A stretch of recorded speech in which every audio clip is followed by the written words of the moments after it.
Vous écoutez MBS 95.4 FM.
amintsika eto niany atao anatin'ny fandarana miara-manonja manano akorialy mbola tsara ao amin'ny Madagasikara sy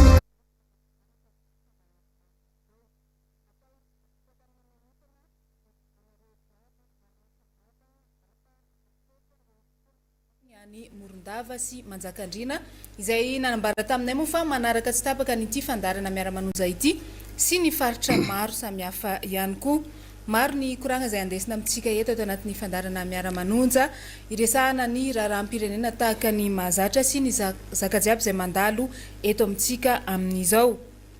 Ampatsahivina ihany koa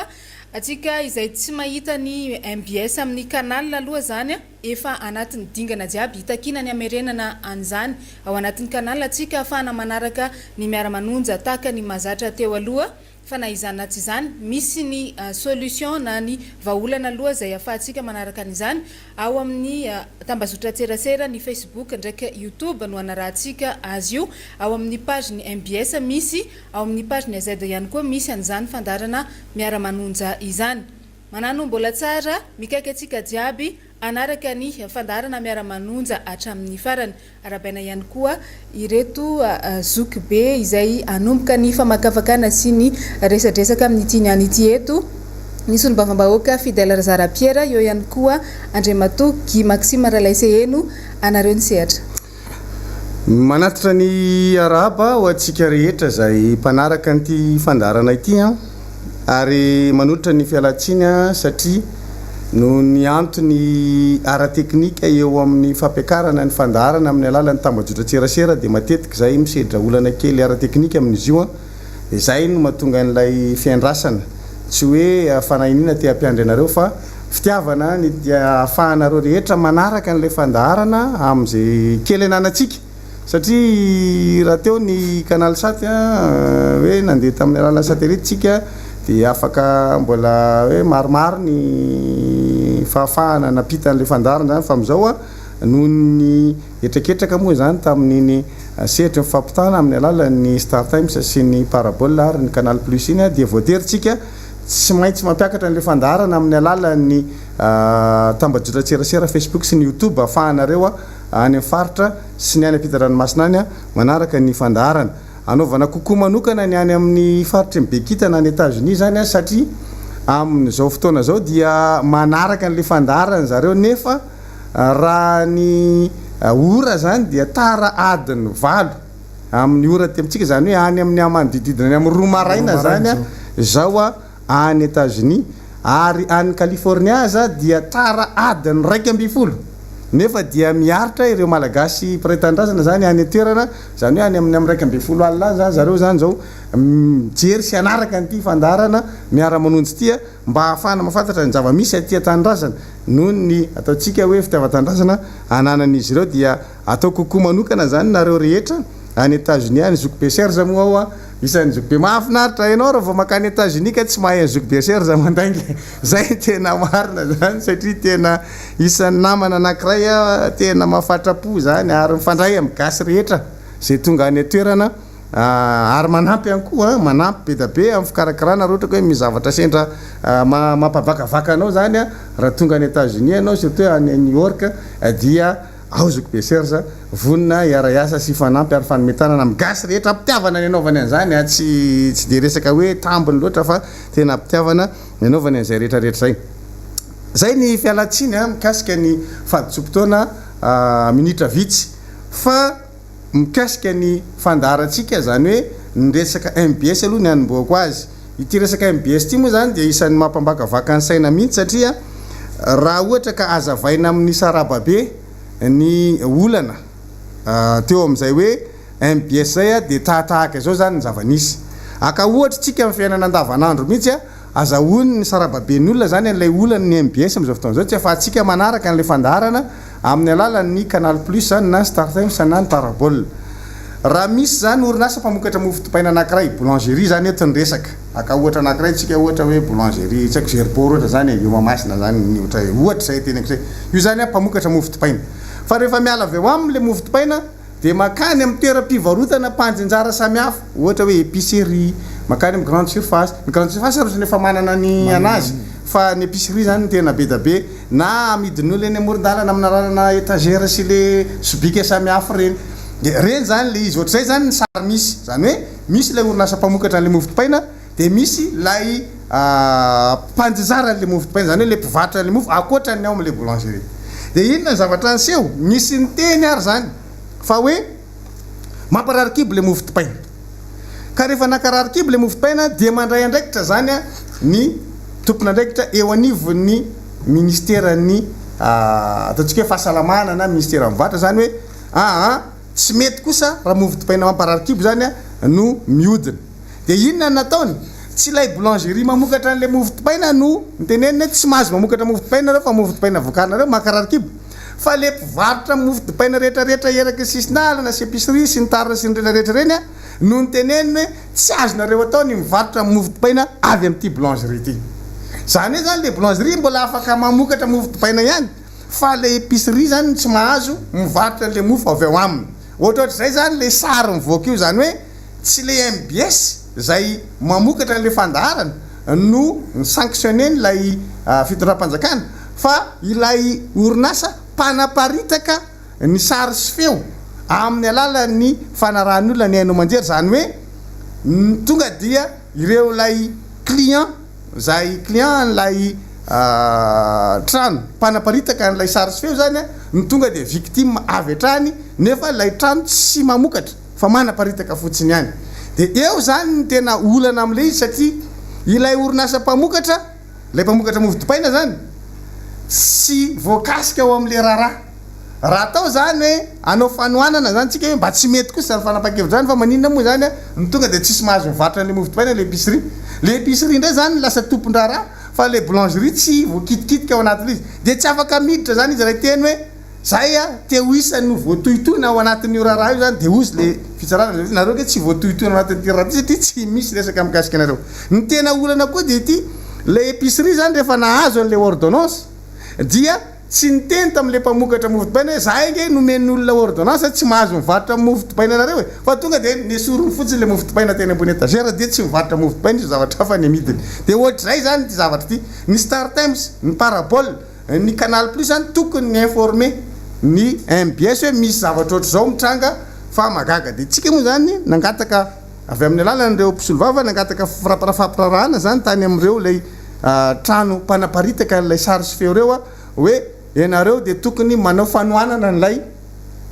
ordonnance zany satria victime zahay ao anatiny hoe ary victime ny olona izay mandoa an'le abonnement aminareo nefa MBS ny antony nanaovany an'le abonnement ohatra ao anatin'lay trano satria ianao rehefa anao an'le abonnement amin'le canal ke dia tsy maintsy fantarinao inona daholo le bouquet ao e dia zay ny maresy lahatra anao hiditra amin'io hoe ato mahita tsara ny MBS dia aloha ary tao anatiny iny ataontsika hoe vanim-potoana nisy miara-manonjy iny niakatra nisan'ny abonné vokatra zay zavatra zay hoe mba hafahana manaraka le miara-manonjy any amin'ny faritany dia miditra ao anatin'ireo bouquet reo zany mahazo an'ireo ianao miditra amin'le mampiasa an'le Canal Plus na ny Star Times na ny Parabole ahafahanao mahita an'le fandaharana isan'ny antony anankiray mampitombo client zany dia lasa victime zany le MBS dia ny fampiraramo zareo hoe anjaranareo kosa no mba manao fanohanana an'le didy satria zahay zany tsy tratran'le didy tsy afaka manao an'izay zany ny MBS satria tsy ny MBS no tratran'le ordonnance fa retsy fa etsekilan'izay zany mbola hiady tsika hiditra sy ampiasa ny recours rehetra ahafahana zany mahazo didy manafoana n'iny didy iny any zany ny zavatra ataon'ny mpisolo vavatsika mianada amin'izao fotoana zao manao an'izay zavatra zay dia miasa zareo zany amin'izao tsika amin'ny teny zao manao an'izay ezaka rehetrarehetra zay mba ahafahana mamerina an'ilay ataontsika hoe zoan'ny olona hisitraka sy afantatra ny vaovao rehetra mitranga eto amin'ny firenena satria lasa misy klasina olom-pirenena zany anankiroa miavaka tsara eto Madagasikara dia ireo zay afaka manaraka ny miara-manonja avy amin'ny alalan'ny fisian'ny MBS amin'izay mahafaritra mahatratra anazy sy ireo zay tsy afaka noho ny tsy fisiany zay MBS zay any amin'ny faritra zany afaka anarana an'izy mivantana ka zay zavatra zay zany no zavamisy dia miandritsika zany ary apetrakytsika fitsarana kokoa zay fiaramiasa ao anatin'zay amahana zay zavatra zay ao anatin'ny fotoana aingana zany no hitakitsika ny fivahany zay zavatra zay satria be ireo ataotsika teratany malagasy namana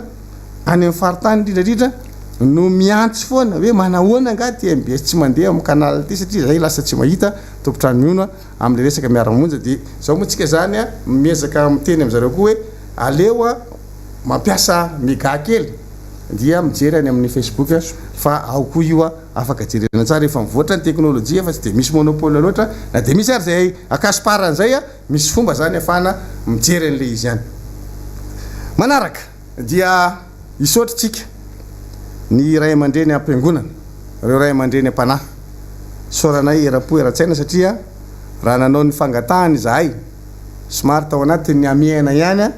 no nanaovantsika an'le fangatahana noho ny fiazakazaky ny toedraraha eto amin'ny firenena moa zany satria isika dia tsy manana heritreritra na kely akory aza ny ambolo korotana eto amin'ny firenena fa de tondrona foana hoe mpanakorotana saingy ny fepetra raisy ny tompona ndraiky mpanjakana sy fanapahakevitra raisy ny mpitondra fanjakana no mampisamboaravoara an'lay onja hany ka miamafy lay onja amin'izao fotoana zao ary mitady korotana le firenena vokatra zany ka apetrakytsika tsara fa raha ny avy aty amin'ny miara-manonja dia mazava ny zavatra zay takinay atao anaty fandarana ty tsy mbola nisy nampiazakazaka ny firenena nakany amin'ny korotana teto na indray mandeha azy fa saingy zao kosa mahatsapy zahay fa noho ny fihetsika ataony any amin'ny akilany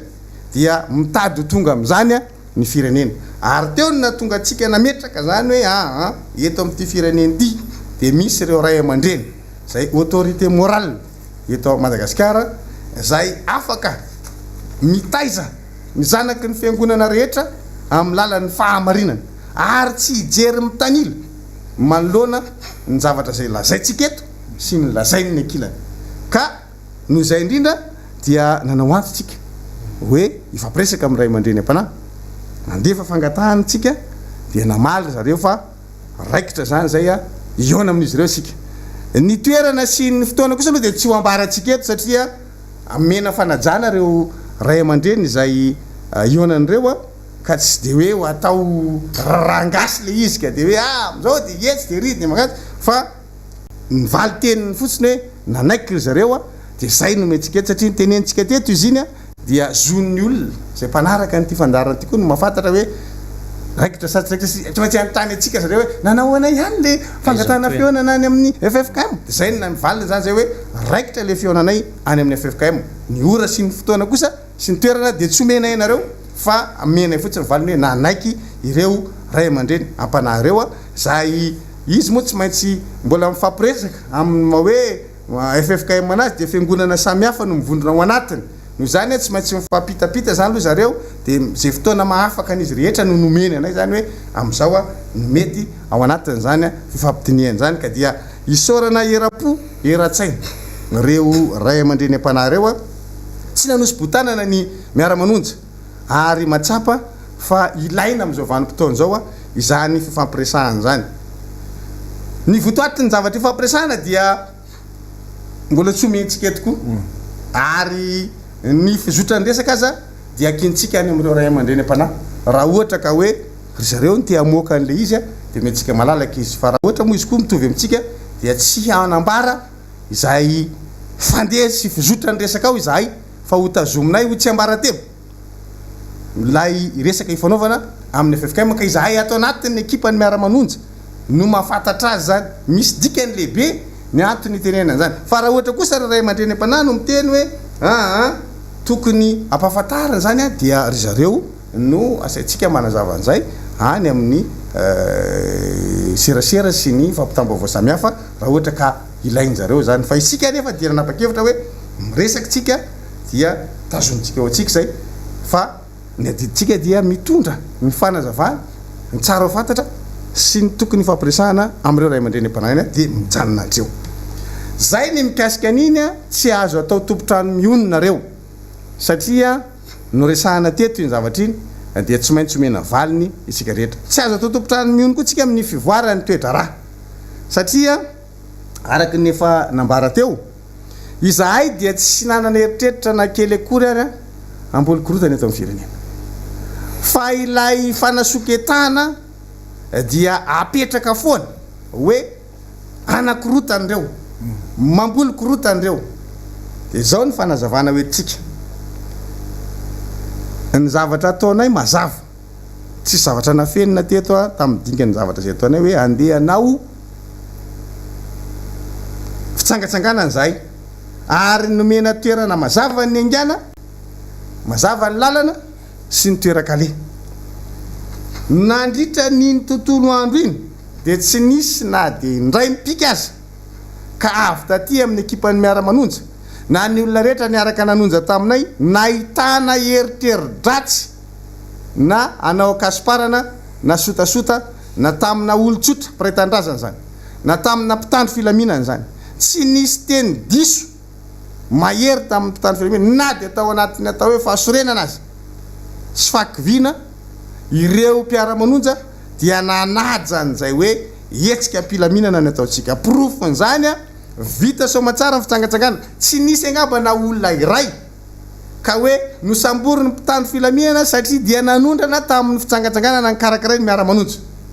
na ny opefy na ny tsy valapandry fa ny zavatra nitranga kosa avy amin'ny tompona ndraiky mpanjakana dia akasiparana sotasota filamboatsiary antsojay zany no nitranga na tamin'ny mpitatitra zany na tamin'ny olona nitaterina tamin'iny vanotony eny fa na dia ny olona zay tsy isany nanany eritreritra ho any amin'ny fitsangatsanganana aza dia niarany ny fiatraikany zany sotasota sy herisetra ary akasiparana nataony mpitondra fanjakana zany dia eto zany zay dia miteny hoe manany nataonareo avy nareo ka mieritreritra fa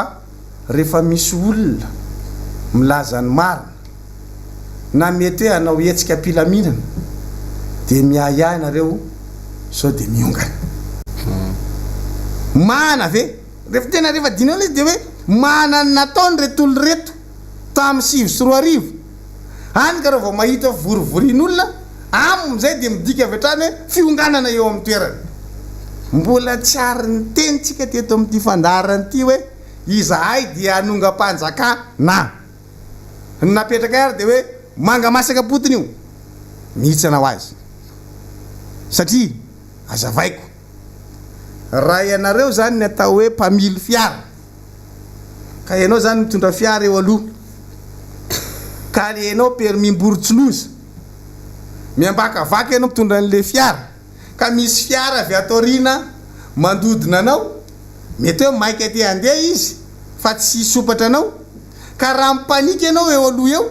tsisy zavatra nataon'le fiara avy atorina anao mihitsy fa ianao tonga dia anao accident ho azy any a tonga dia mety hifatratra ry amina vody azo na latsaka ny anaty anjana satria maniny mipanika ianao eo amin'le fitondranan'le fiara any ka miahiahy ianao zany amin'le fomba fitondranao an'le fiara dia na le direction tsy voafehanao tsony ianao ihany mety hiteraka an'le accident fa raha olona mahay mitondra fiara tsara ianao fa mety noho ny afangana mpandehan'ny fiara tsy mitovy retsy mety andeha mafimafy kokoa dia nitsotra aminao dia makasisiny fotsy ianao misery à droite dia lasa le fiara mandeha ary tsy manao accident ianao fa hoe samy mitazona ny lignany na ianao na le fiara mety nandodina anao avy ao arina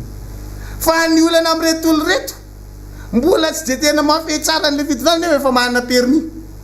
any ka rehefa tena manao an'le pratique mangovotra rehefa misy fiara mandodina kely avy ao arina amin'ny klaxon izy ihany nitady anao accident ho azy dia zay zavatra zay no hitatsika hoe sadasada manatsoratra ao anatin'ny fomba fitondrany mpitondra kehitriny dia mahatonga an'io karazana antsi-jay sy filambaniny samihafa io ny filambaniny natao tamin'ny zokobe ndrenjata anaovana setrasetra ohatr' zany mialatsiny fa efa niteny taminareo zahay hoe io fiara apetrakareo e rehefa aravoatra io aza apetrakeny io misy dikany nge mahatonga any am'teny an'izany e samy te ilamintsaintsika aza korotaninareo amin'izany lay ray aman-dreny mipetraka tsara ao mandray an'izay olona mifampiresaka aminy eo tsisy hoe iny izy fa nandehananao miara-manonja na iny izy fa nipotra teny izy aby tsy tany amin'ny fitsangatsanganana koriny fa ianareo dia tena hoe manao an'izay ataontsika hoe filambaniny zay mandalo teny tamin'ny maraina mijery mbola misy aty ambanimbany aty marina fa tsy eo akaiky eo nareo fa nareo lasa miala lavitavitra fa tsy foananareo mihitsy le izy ka aminay tapitra tamin'ny 12 alina ny ultimatum tsy mety aminay zany zavatra zany tena tsy mety aminay lay filambany ohatr'izay ary tsy azona ekena ny fanaovana zany na inona le endrika anovanareo azy kely eo tsy azona ekena mihitsy le izy fa atao voatra amin'ny fiainana andavanandro tsy ary nisy an'izany engeny andavanandro hoe ovina nisy an'izany teny raha ohatra ka ny filohan'ny republika ny ambenanareo tena mafy be sinareo ny dispositif rehetrarehetra zo zany ary amin'ny mahafilohan'ny republika azy tokony atao azy zany satria izy filohan'ny republika perinasa fa io filohan'ny republika efa tsy aperinasa lasa ohatra ny hoe mbola filohan'ny republika perinasa ndray ve zany izy am'izao ka hoe asina dispositif fiambenana hoe sao de anina sao de risy aza fanabarabara am'zany tsika fa hoe tsy mety aminay zany tsy mety ka noho zany dia misy fandaminana ho atao ho atsika mpikatroka zany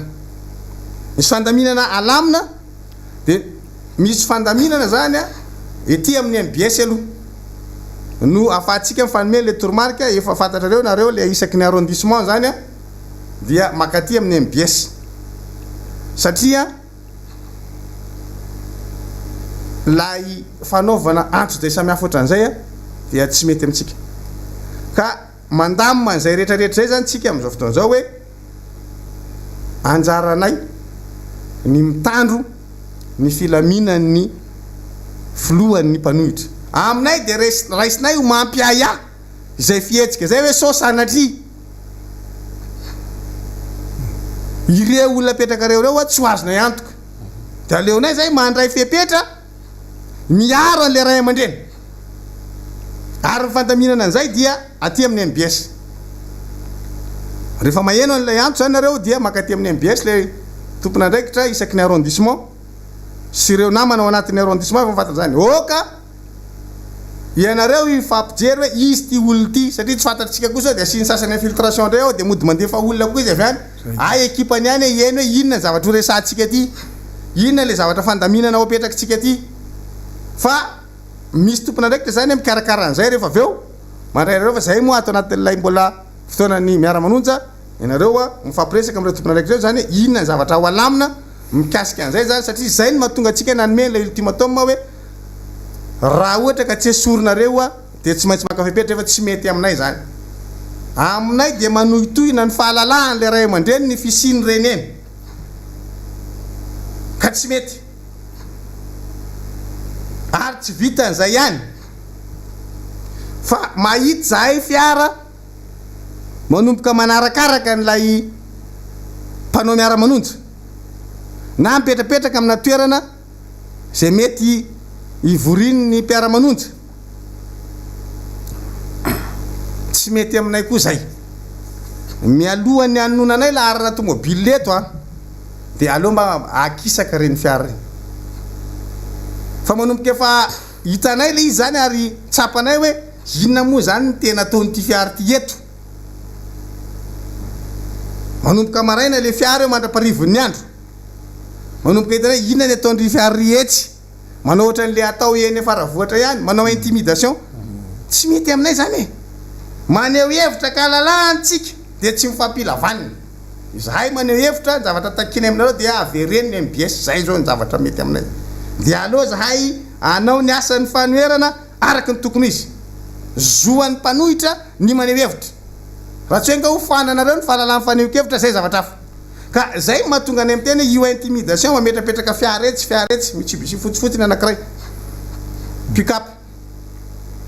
zay hoe mbola tsy hanonona laharana fa aka hanonona laharana ty rehefa aveo raha ohatra ka mbola hoe manohy an'izay zavatra eny fa lizy nge gaga mihitsy anao hoe inona dao le arotony mametrapetraka fiara ery mametrapetraka pick-up ery mametrapetraka tomobile tsy fatapatatra tsy mody atao maty le tomobile ny sasany ka alohatsika tsy fampilakisa fa zahay de tena niezaka ho soft mihitsy hatreto sady correct fatandreo fa misy koa ny soft power ka aza rarotinareo any amin'ilay ataonay hoe fitandronay an'izay tsy isiny ny korotany atao amin'ny firenena zay dia manao karazana antso zay samihafa nareo manao filambaniny samihafa nareo fa tsy mety le izy. Ary ty zavatra anankiray ty ihany koa dia isan'ny fandemetsaina alefanareo any am'le mpanara-baovao. Izahay teto dia mbola tsy nitaky ny fampiresaka aminareo zany mihitsy aloha. Zay rehefa ifampiresaka dia ohatran'ireny ataonay tamin'ny filoham-piangonana reny hoe andeha hiresaka amin'ny FFKM zay dia miandry ny valiny dia namaly zao zareo dia hoany zany zay. Ny fotoana tsy ambaranay hoe am'zao fa hoany zany zay satria efa namaly izy. Ohatray zay rehefa ifampiresaka. Ka teto tsy mbola misy mihitsy hoe andeha ifampiresaka mitondra fanjakana sao dia misy manely tsao any. Sao dia misy mandefa an'le feo any satria manomboka eny zay manomboka maly. Hoe zareo anke iresaka mangingina any ambadika any tady iresaka any anina sy anina. Nareo moa ataonareo fa hainareo ao amin'ny compte fakonareo hoe ifakiresaka ane président Valmanina sy président tsy misy an'izany aloha hatreto. Aoko tsika zay mpanaraka le miara-manonja zany tsy ho adalain'olona am'zany ka ho marivo salosantsika ho tratra ny fandemetsaina am'zany hoe inona koa ary ty fa tsy mbola nanapa-kevitra ny fampiresaka na amin'iza na amin'izy zay raha ohatra ka tontolo politika ny resahana. Fa rehefa ifampiresaka am'izay zay dia miteny aminareo eto hoe resaka amin'ny ohatran'izao zay. Ny zavatra nataontsika teto fotsiny dia hoe nanokatra varavarantsika ho an'ny entité mitovy eritreritra na rafitra mitovy eritreritra dia tsy nanidy varavarana amin'ireny miara-manonja.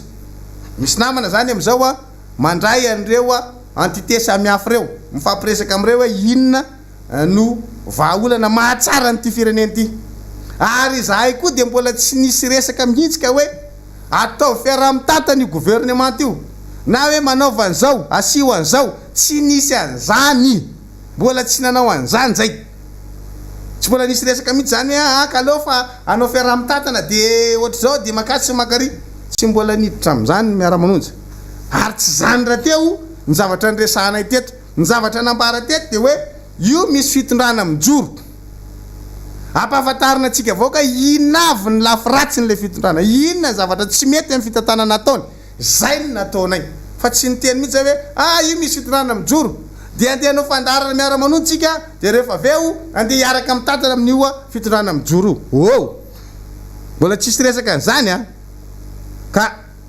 raha misy manana an'izany fisainana zany anazy ny anazy. Any ambadika any tsy anay zany. Hoe andeha horavana n'izao dia asiana n'ity dia asiana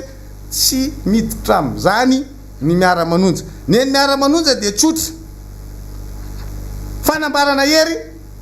ho an'ny fijery mitovy. Raha hoe ho an'ny vato tsika efa ohatra netriteto iny dia misy lalana maro atongavantsika ny vato. Ambobao 67 iny zany tonga ny vato iny. Avy aty Ambotro Manjaka tonga ny vato iny. Tsara sotra tonga ny vato iny. Mbola misy mahita lalana hafa koa ary tonga ny vato iny. Fa ny zavatra napetraky ny miara-manonja dia hoe raha ho an'ny vato tsika dia andao ary apetraka hitovy ny lalana ombana hoe tsara sotra ve ny lalana raisitsika sa Ambobao sa ny Ambotro Manjaka sa misy lalana hafa. Zay ihany ny anay. Ka rehefa ohatra ka mifanaraka tsika hoe tsara sotra dia andao ary hiaraka hiana tsara sotra ny lalana. Fa tsy mbola misy mihitsy teto nametraka hoe ko satria ny lalana rehetra tonga ny vato daholo dia hoe alefasy ny lalanareo miara-manonja dia zay koa manao lalana dia hiantoka an'le zavatra ataonareo any ambadika any. Non, tsy miantoka an'izay ny miara-manonja. Ny fantatray dia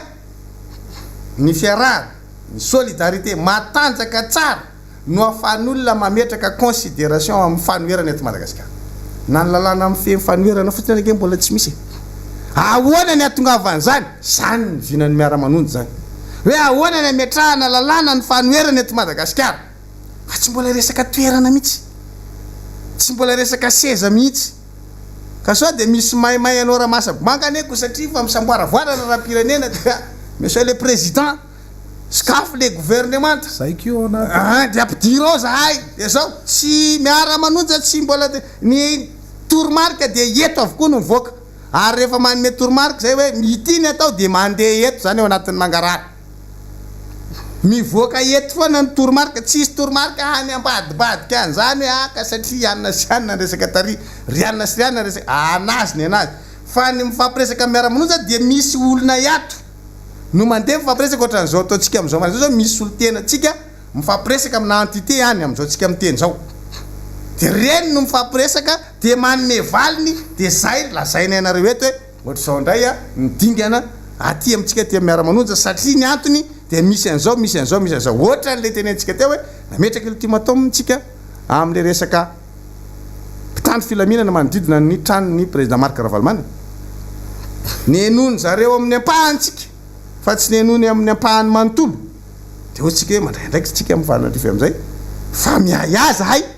amin'ny sécurité ny président ny fanoerana noho izany tsy maintsy zay mandray fiepetra zay araky ny fahitana ny raharaha rehefa ohatra ka tsy mifampiantsika fa raha mifampiantsika dia zay ny manaja ny zavatra ataonareo rehefa fosinareo hoe ekena ary fa zay zany fangatahanareo dia d'accord tsy mifampilavanitsika sina ny tena tsy maintsy ametrahana olona manodidina ny tranony président Marc Ravalomanana fa maninona zay le tsy azona ekena dia tsy maintsy mitondra an'izay fanamarian'izay ka le zavatra nazo vecteur izy mirahalahy dia manomboka be da be zany ny feo en'ny sofinao miparitaka ny ivelany any ka tsara tsika manao mise au point foana mifanandrify amin'ny zavatra ohatrandray satria lasa lazain'ny olona fa miara-manonja dao le ary anarany miara-manonja ny mety ny sasany mandeha any mihitsy hoe zay moa zany fa raha retsy mbola manao fandarana ao dao lika tsy afaka fa zahay zany tonga ty aminareo fa dia ohatr'izao ny tokony vaolany ty raharaha ty ohatra izahay tsy mbola nambolo-korotany miteny zay raha ohatra ka misy zavatra ho ataonay noho izany aza rarotina ilay fisiny ilay tranga am'seo ny mampisy an'io zavatra misamboara vary ika dia tsy noho ny miara-manonja fa noho ny toetra seho an'le mpitondra fanjakana nga ny miara-manonja miteny hoe tapony MBS izy ihany manao an'izany nga ny miara-manonja miteny hoe sivy mpitandro filaminana amin'ny trano président Marc Ravalomanana izy ihany manao an'izany noho izany arakaraky ny zavatra ataony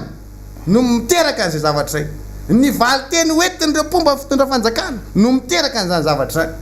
fa raha mifanaditsika zay mbola tsy niteny mihitsy eto ana indray makazy fa alefasy raha nahino zany reo hoe hanongana ny fanjakana fa ny anay dia mazava tsy mila ongana io fa mangamasaka sokobe ki Maxime manatitra ny araba ho atsika rehetra manaraka ny miara-manonja amin'ity marain'ity ary ety ampiandohana dia mba hifampizarako aminareo satria dia misaotra an'Andriamanitra ny amin'ity andro an'io ty fa dia andro atsiarovana tsingeritaona naterahako rahalahy tadinao metra iantra koa ianao efa voa zay zay tato le mandeha manko tsy niteneny mihitsy dia mba surprise fa dia fianana gâteau ianao rehefa aveo tsy mety misaotra an'Andriamanitra nohony mety misy tsara sitrapoany mety misy mety misy tsara sitrapoany vita ny fandaratsika mety misy gâteau tonga ty zany le gâteau numéro Guy Maxime noho zay tsingeritaona voafeno 7 taona androany izy dia ifampizarana aminareo zany satria dia nohony amin'ny fahasoavan'Andriamanitra zany rehetra zany dia afaly tokoa ny tena satria dia mba tonga indray ny fotoana efa mitombo moa ny taona zany fa mitombo koa ny fahamatorana ary ny traikefa teo amin'ny lafiny politika 20 taona lasa zay no ny orotsahana tao anatin'ny sehatra politika dia mbola mijoro amin'izany foana tany ampiandohana dia ny fahitsiana ny fanaovana politika mitodika mandeha makany amin'ny tombontsoa iombonana zany no mba défi napetraka hatramin'izao fa zay no ela fa resahany Zucbe Razaka Pierre teo dia ny raharaha ny MBS no hitondrako azy voalohany indrindra mazava zany fa raha ny fanazavana noetiny ny momba ny MBS fa ity no izy tombako ny saintsika rehetra ety ampiandohana ny momba ny fomba fanao politika ary indrindra amin'ity eo anivon'ny serasera ity fahazarana teto amin'ity firenetsika ity dia rehefa me mafana toy izao ary me mangotraka ny raharaha politika dia avy hatrany ny paikady voalohany indrindra dia ny mampiena ny fahazahoam-baovao any amin'ny tsirairay ary zay zavatra mitranga ataony ny fitondram-panjakana amin'izao tsika miteny zao ny tena mampalahelo ao anatin'ity resaka ity dia zao ny hoe ny ministry ny serasera Ramatoa Latina Rakotondrazafy dia anisany olom-pirenena anankiray tamin'ny vanim-potoana dia tsy nitsahatra tsy niteny manoloana an'izany sakasakana atao amin'ny fampahalalam-baovao zany a teto amin'ity firenentsika ty ary tena anisan'ny mitondra asikana raha izay lafin'izay a no resantsika gaga nefitsika amin'izao vanim-potoan'izao fa ny ministra tompony andraikitra no mampaniraka ny fanakatonana ny fanatapahana ny fiarah-miasa amin'ny ireo Star Times zany zay voalaza teo ny Canal Plus ary ny Parapolo de gagitsika hoe raha mba izany fotsiny azy mba afahana hitarafana amin'ny hoe fanovana eto amin'ity fireneny ity raha mato ministra de magaga de enao ndray enao le niaro ny lizy tamin'izany vanim-potoana zany enao le nitabataba tamin'izany vanim-potoana zany no indrisy fa mapiatra indray an'ilay nitondrana fanakianana tamin'ireny fotoana ireny fantatritsika tsara ny raharaha sivy sy roa arivo araky nefa voalaza teto ambenombeny fa ny fanakatonana no raharaha ny orinasa tserasera Viva no tena napitatra ny krizy fantatritsika loatra zany de teto zay no nitabatabany amin'ny azaverina ny tantara fa nareo zany zao no mamerina ny tantara de ny tena mahatalanjona ao anatin'le izy de zay hoe iezana avokio ny fomba rehetra mienjandro ny tady amin'ny lafin'ny politika amin'izao fotoan'izao de atao avokoa io fomba rehetra io andotona ny fanoerana amin'io hainao manjery de gaga sika zany zay ilay fomba fanao politika mametra teto amin'ity fireneny ity zay hitondranay fanavaozana zay hitondranay fanaikanana zay hitondranay ny hevitrainy amin'ny hoe mila manao politika ao anatin'ny fahitsiana sy ny fadiovantsika raha iresaka angentsika momba ny Viva nandritry ny 5 taona ny fanjakany ery rajonary mampianina de tsy mba nitondra mafy ny fanenjena tamin'izany vanim-potoana zany raha ny Viva manokana rehefa fantatritsika hoe nisy ny fifandonana ara-politika teo anivo ny filoha ery rajonary mampianina sy Andriamatora Rajoelina zay pitarika ny TGV tamin'izany vanim-potoana zany sy ny isika rehetra miaraka amin'ny Andry Rajoelina de fantatritsika zany hoe misaraka reo vondrona anankiroa zao de nandeha ny fanaikanana mahamaivay nataony ny Viva sy ny vondrona serasera niaraka taminy ny momba ny fanjakana zay noentina Andriamatoa ery rajonary mampianina fa mialatsiny tsisy tsy mahalala ny eo ahy fa raha ny resaka ny station Viva tsika de tsy ara-dalàna zany tsy ara-dalàna ny fananany fahalalana manaparitaka manerana amin'ny Madagasikara tsisy tsy mahay an'izany fa tsy tonga tamin'izany ny fanjakana ery rajonary mampianina ny amin'ny anakatona na anafoana ny ampahany ahafahany Viva nanao an'izany azy zany zany ny zavatra nisy tao anatin'ny 5 taona de tsy gagitsika zany amin'izao fotoana zao raha toka misy ny fifandonana ara-politika ara-tserasera amin'izao tsika miteny zao ny tena mampalahelo amin'ny fomba fanaovana politika eto Madagasikara de ny fampiasana ny ainao manjery mandeha makany amin'ny famotehana olona manokana izahay miara-manonja dia atrany ampendoany no nefa niteny tamin'ny mpiaino tamin'ny mpanara-diny amin'ny hoe isika dia opposition intelligente ny hevitra tompoko napediny fa tsy ny olona fa de mahagaga amin'izao fotoana zao ny diffamation publique ataonareo ny mpikambana atao anatin'ny miara-manonja de arefarefa nareo amin'ny tany toy izany ny asan'ny serasera arefarefa nareo amin'ny tany toy izany ny fomba fanaovana politika eto Madagasikara dia mpanao gazety zay fantatritsika loatra raha ny tantara momba azy fa voaroka tatsy voaroka tary amin'ny ainao manjery tary sy ny sisa dia diffamation publique sisa no afahanareo ve mandresy lahatra ny voaka malagasy ny mombanay tsirairay avy eto amin'ity miara-manonja ity de tenenany amin'ny miteny zavatra laingy reo avoa eto hoe inona tamin'ny teneninay ny laingy raha nyresaka zay ny momba ny fanafarana fitaovam-piadina zay fantatritsika loatra fa nisy enquête parlementaire atao aorinan' zany noentiko tetiny porofo zagimaksymakalaseny no nitondra ny porofo mahazava ny amin'ny rehetra fitaovam-piadiny reto dia nikasaina nafarana tamin'ny 2024 ny volana septambra. Porofo mahazava zany tsy ny fanoerana nanao an'izany dia ankehitriny raha misy ny raharaha ao ambanja dia ahilika any amin'ny fanoerana hoe ny fanoerana no nanafatra an'ireo. Tsy spesialista amin'ny fanafarana fitaovam-piadina tsokosoko ny fanoerana,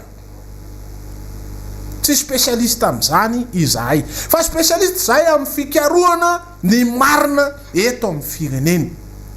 Ary zay no mahatonga anareo tsy mahazaka amin'izao tsika miteny izao dia ny fitenenanay ny marina momba izany. Raha iresaka ny momba ny fitaovam-piadina io tsika tenenindray ary anisy ireo fitaovam-piadina ireo ary avoy ny totataratasy tenenako fa mifanoerana ireo. Tsy misy amin'izao tsika miteny izao ny vol international na ny vol régional midiny frontière midiny frontière. Amin'ny fomba hoana ny ahafahanareo miteny fa manafatra pikaramanady ny mpanohitra dia gaga ihany mahagaga zany aoka zava midiny frontière lazainareo fa vol clandestin nefa ianareo ihany ny manokatra azy ho vol ara-dalàna dia mifanohatra eo ny zavatra ambaranareo. Zany ange le fomba fanaovana politika resahanay eto hoe ny hoe ny zavatra teneniny vavanareo hafa ny zavatra taon'ny tananareo hafa. Io raharaha io zany amin'ny fanafarana fitaovam-piadina zay mialatsiny fa mampatahotra mampiayay lalina sanatringa misy ady eto Madagasikara, sanatringa ka misy fifandonana, misy guerre civile ve eto Madagasikara no anafaranareo fitaovam-piadina ny malagasy. Inona ny eo ambadika zany? Inona ny tianareo atongavana manoloana an'izao raharaha eto Madagasikara? Zany no antony ijoronay manoloana an'ity fiainana ara-politika eto Madagasikara ty. Petraka mazava ny ultimatum zay natao ny momba ny Flomar Karavalmanana zay aoka zava aminareo fa lehibe ny mpanohitra eto Madagasikara araky ny lalam-panorenana. Ny RMDM dia nanangana ny vondrony mpanohitra ivondrona ny antoko politika maro dia nametraka azy ho filohan'ny mpanohitra ary araky ny lalam-panorenana zany manana zo feno zo fototra ny mpanao politika amin'ny alalany amtoko afaka mivondrona ao anatin'ny sehatry ny fanoerana ary izy no filoha mitarika. Rehefa miresaka ny Flomar Karavalmanana ary tena olana aminareo le izy dia tsotra nandefitra ne mba tsy isiny ny fifandonana teto amin'ity fireneny ity tamin'ny 7 févroary tamin'ny 26 janvier 2009 Andriamatoa Marc Karavalmanana tsy nisy homme d'état teto amin'ity fireneny ity nasa ny fona imasom-bahoaka tamin'ny 7 févroary 2024 ny amin'ny hoe ifonako raha toka avy amiko ny fahadisoana. Tsy mbola nisy homme d'état nasahany zany teto amin'ity fireneny ity fa na dia fantatritsika aza ny olana tamin'ny diso dia tsy nasany teny an'izany Andriamatoa Dideratsiraka ny amin'ny hoe ifonako masom-bahoaka ny raharaha 10 aogositra zay nisina raha latsaka maro teto Madagasikara 10 aogositra raika amin'ny 100 zany. Donc ity zany Flomar Karavalmanana zay lehibe ny mpanohitra dia nametraka mazavy masom-bahoaka hoe ifonako raha to ka avy amiko ny fahadisoana homme d'état zany. Ary zay ny tahotra ny fanjakana malagasy amin'izao fotoana izao dia miverina amin'ny tanjany ny Flomar Karavalmanana, miverina amin'ny heriny ny mpanohana ny Flomar Karavalmanana ary ny vondron'ny mpanohitra dia mivondrona miaraka amin'Andriamatoa Marc Karavalmanana. Zay ny olana fototra aminareo. Aoka zava aminareo fa Marc Karavalmanana tsy mpanonga-panjakana ary tsy hanonga-panjakana. Naongana teo amin'ny toerana izy nandefitra nitaky ny iverenantsika amin'ny ara-dalàna tamin'ny vanim-potoana 7 sy 10 raika ambin'ny folo sy 2 ary ny raha 7 febroary tsisy tsy mahalala fa nisy ny fivoriana tao amin'ny villa Elizabeth, misy olona voatonona maromaro tao anatin'ny fivoriany villa Elizabeth tamin'ny fotoanandrony ny momba ny raharaha 7 febroary tsy tompona andraikitra voalohany ianareo no mitondra nanosika ny vahoaka malagasy andeha franchira jaune rouge zany ny zavatra nitranga ianareo no nanosika ny vahoaka malagasy isiny ny fifandonana satria zay ny tanjona de hoe aleo isy raha latsaka io aleo isy fifandonana io zay voarava ny fanjakany marika Ravalomanana zany ny zavatra nitranga sy nisy tamin'ny 7 febroary 2024 ka ao kare amin'izao vanim-potoana ifampiresantsika zao ny fanoherana dia tsy mitady velively ny siny ny fifandonana eto amin'ity firenena ity fa tsy manaiky kosa izay ny anaovana ny vahoaka malagasy ho fitaovana tsy manaiky izay ny anaovana ny vahoaka malagasy hitsakitsahana amin'ny zoany tsy manaiky izay ny anaovana ny vahoaka malagasy ho toy ny zaza tsy manaiky an'izany ny fanoherana ary tsy manaiky an'izany ny miara-manonja tsy manaiky izahay ny amin'ny fanodikodonam-bola mpanjakany mahazatra de maneho hevitra ny ministra tompona andraikitra anankiray ny amin'ny ny plan émergence de Madagascar dia vola madio zany mpiara-piombona antokiza no manohana arabola alay plan émergence de Madagascar zay mbola tsy naseho vahoaka akory raha mbola tsy naseho vahoaka no itenena n'Andriamatoa ministra fa misy mpamatsy vola mpiara-miasa mpiara-miombonantoka manohana an'izany de verina toy ny zaza ny vahoaka malagasy mazava ny règle de jeu hitantanana amin'ny firenena miaigny amina vina programme artetipolo iza ny mpiara-miombonantoka mahatonga anay miaya ayany naseho anay teto fa zay tsy niteny mivantana amin'ny Al-Qaïda no amatsiny miayay zahay fa raha toy izany raha hitantanana amin'ny firenena dia itoy ny firenena hafa zay vatsiny ny Al-Qaïda voly ny raha eto Madagasikara raha izany ny zavatra mitranga zany nambaranay teto ary tsy laingy zany voarakitra zany plan émergence de Madagascar mbola tsy tonga volana no lazaina fa efa misy mpiara-miombonantoka amin'ity raha ty ary ny tena nahagaga de zao hoe aloha zava fa iza mitantana arabola eto Madagasikara dia ny vola mpanjakana zany de mandeha tsara araka ny tokony izy de inona zany nambaran'Andriama Ramatoa Saondra Rabenarivo apay be maso ny amin'ny fitantanana ny volan'ny Covid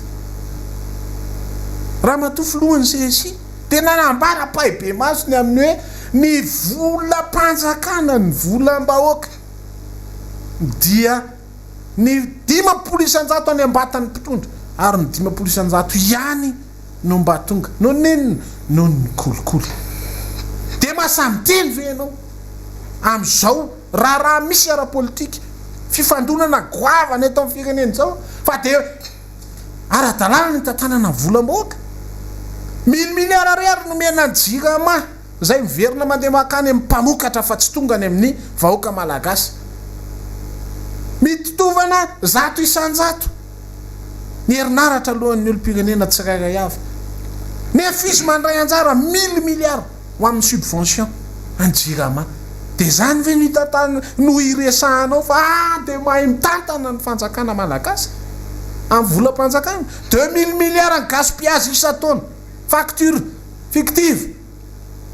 compte de dépôt de laza ianao fa hoe ara-dalàna ny fitantanana ny volam-bahoaka de manao diffamation publique raha resaka raharaha teto Madagasikara ny momba ny fitantanana de nazava tsara resaka andrenjato tsika de tsotra ny ady hevitra aza mirefarefa toy izany aza manao diffamation publique toy izany fa mbola tanora eritreriny mbola tsy manana an'le background ananany ndrenjato nareo tsy mbola manana nareo fa mbola tanora eritreriny dinio tsara lanjalanjao tsara ny zavatra resahany avady badio impito ny lela vo miteny zay no izy ny momba ny raharaha fanaova gazety eto Madagasikara avadivadio impito ny lela vo miteny fa zay matoa miteny de manana pirofo mazava itenenanay ny amin'ny hoe zao ty raharaha ty randraraha fanafarana fitaovam-piadiana averiko izany nanafatra fikasana inona ny ao ambadiky ny fanafarana amin'nona malagasy toy ny tamin'ny 7 febroary ndray apetrako aminao mpiaina zany raharaha resantsika zany fa nodikodoinam-bola 400 millions $2 ny vola ny visiko tamin'ny fotoana teteza mita fa tompona andraikitra anankiray mazava économiste anankiray tao anatiny zany fanjakany zany no miteniny amin'ny hoe 200 millions $2 tamin'io ihany niditra tao anatin'ny kitapom-bola mpanjakana fa ny 200 millions $2 tamin'io a de tsy hita popoka ianareo ane mamoaka an'izany fa tsy zahay no asahinay miteny aranananay profo e membre ny congrès ny teteza mihitsy zay telongalaga eto tamin'izany vanim-potoana zany tsy nandalo tao zany ny raharaha visiko tamin'ny fotoanandro fa zany no itenenanareo dia mandeha araky ny tokony izy zao fitantanana ny fiainam-pirenena raha mandeha araky ny tokony izy zao fitantanana ny fiainam-pirenena zao tsy mandra toy izao mivoaka malagasy tsy faharoa aloha amin'ny farany Madagasikara raha toka mandeha araky ny tokony izy izao fiainam-pirenentsika izao de eo ndray nareo ny amin'ny miketriketrika fanonganam-panjakany reo sy ny sisa aoka azava aminareo ny article ny andiny ny fahafolo amin'ny lalam-panorena de mamezo anay mamezo ny olom-pirenena tsirairay avy aneo hevitra ankalalana ny andiny ny faefatra ambin'ny folo amin'io lalam-panorenana zay ande matorajoelona ny nampandany azy tamin'ny fotoanandrony de mazava ny zo fototra ho amin'ny fanoerana règle démocratique de tsotra tsy misy mahasakana ny etsika ampilaminana menarany afy naregnenanao ohatra an'izany teto amin'ity Madagasikara ty nga ny sakana ny fanjakana erajonary mampianina raha nandeha ny etsika 73 député tsisy ny sakana fa ny vahana ny mato préfet zay tompona andraikitra am'izao vanim-potoana zao izy ny tompona andraikitra voalohany nama ny olany 73 député ary afaka naneo hevitra ankalalana zany tadavinay ndray mato préfet avelao zay fa zoanay fototra zany règle démocratique zany afaka maneo hevitra zay afaka mitarika ny olona aneo hevitra izahay ampilaminana aloha zavatsara ary zay ny atao hoe démocratie ny fianona ny hevitry ny vitsy zay ny démocratie ka raha eritreretinareo fa vitsy zahay de avelao zahay aneo ny hevitray manoloana ny tantanana ny fiainam-pirenena manoloana ny zava-misy mahazo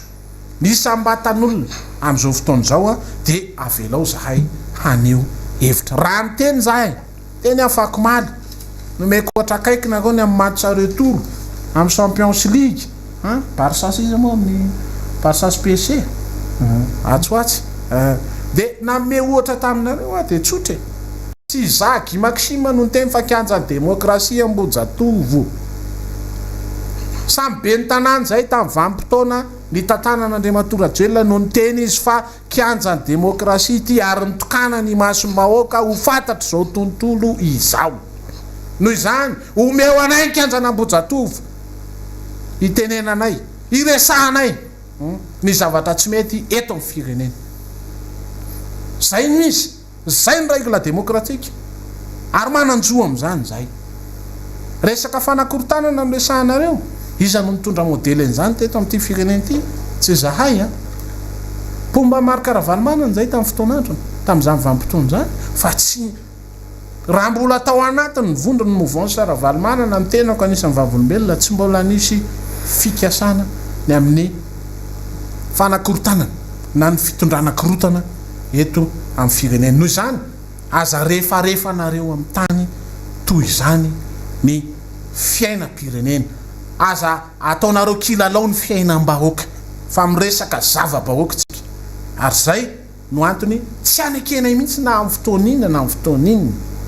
ny amin'ny hoe ny fanehoan-kevitra de ankalalana zany ny fanehoan-kevitra de zo fototra zany ny fivondronana dia zo fototra zany no zany dia zahay mampafantatra ny fanjakana malagasy mampafantatra ny vahoaka malagasy fa isika hoavy ny fotoana dia mananjotsika toy ny nataontsika tany amin'ny fitsangatsanganana aneo hevitra ankalalahana ianareo no mampienjana mitady ny tsy faiza mitantana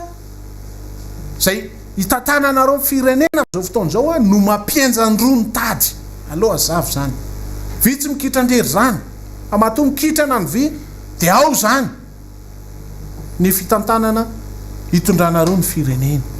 nareo tsy mahasamy teny iza ny tompona andraikitra tamin'ny 73,5 kilo ana volamena efa tiorin zay vo hoe ametraka ny banque centrale tsika tahiry mbolamena satria efa vitany nataonareo nandritra zay vampotona lavabe zay mialatsiny tsy zany ny raharahambahoaka tsy zany no andrasany vahoaka malagasy tsy zany no andrasany vahoaka malagasy amin'ny fitondrana fa ny amany olany mazava zany ny mahatonga anay mijoro sa ary anaovako antsavy isan'andranana vahoaka malagasy ny amin'ny isika manao etsika ampilaminana ary ny etsika ampilaminana ataotsika dia tsy azo nizaniza toerina zotsika fototra zany maneran-tany zany règle démocratique zany universel zany ny fanehoan-kevitra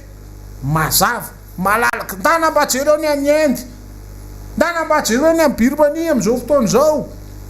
fa mitsangana ny olona satria marary loatra marary ny ataony fanjakany tsy mitodika makany amin'ny lara-pahamehana zay andrasany tsy mitodika makany amin'ny vilanina tsy mitodika makany amin'ny vilanina fa mazava fa dia ampanofisina ny vahoaka malagasy ampietreretina zavatra tsy mitondra famahana ny olany androany ny olana zay programma hoentin'ilay fitondrana dia rary ny ve raha mitsangana ny rehetra manoloana an'izany ny fomba fanao politika tsy resahana intsony tsy misy traikefa tsisy compétence mazava tompon'andraikitra voalohany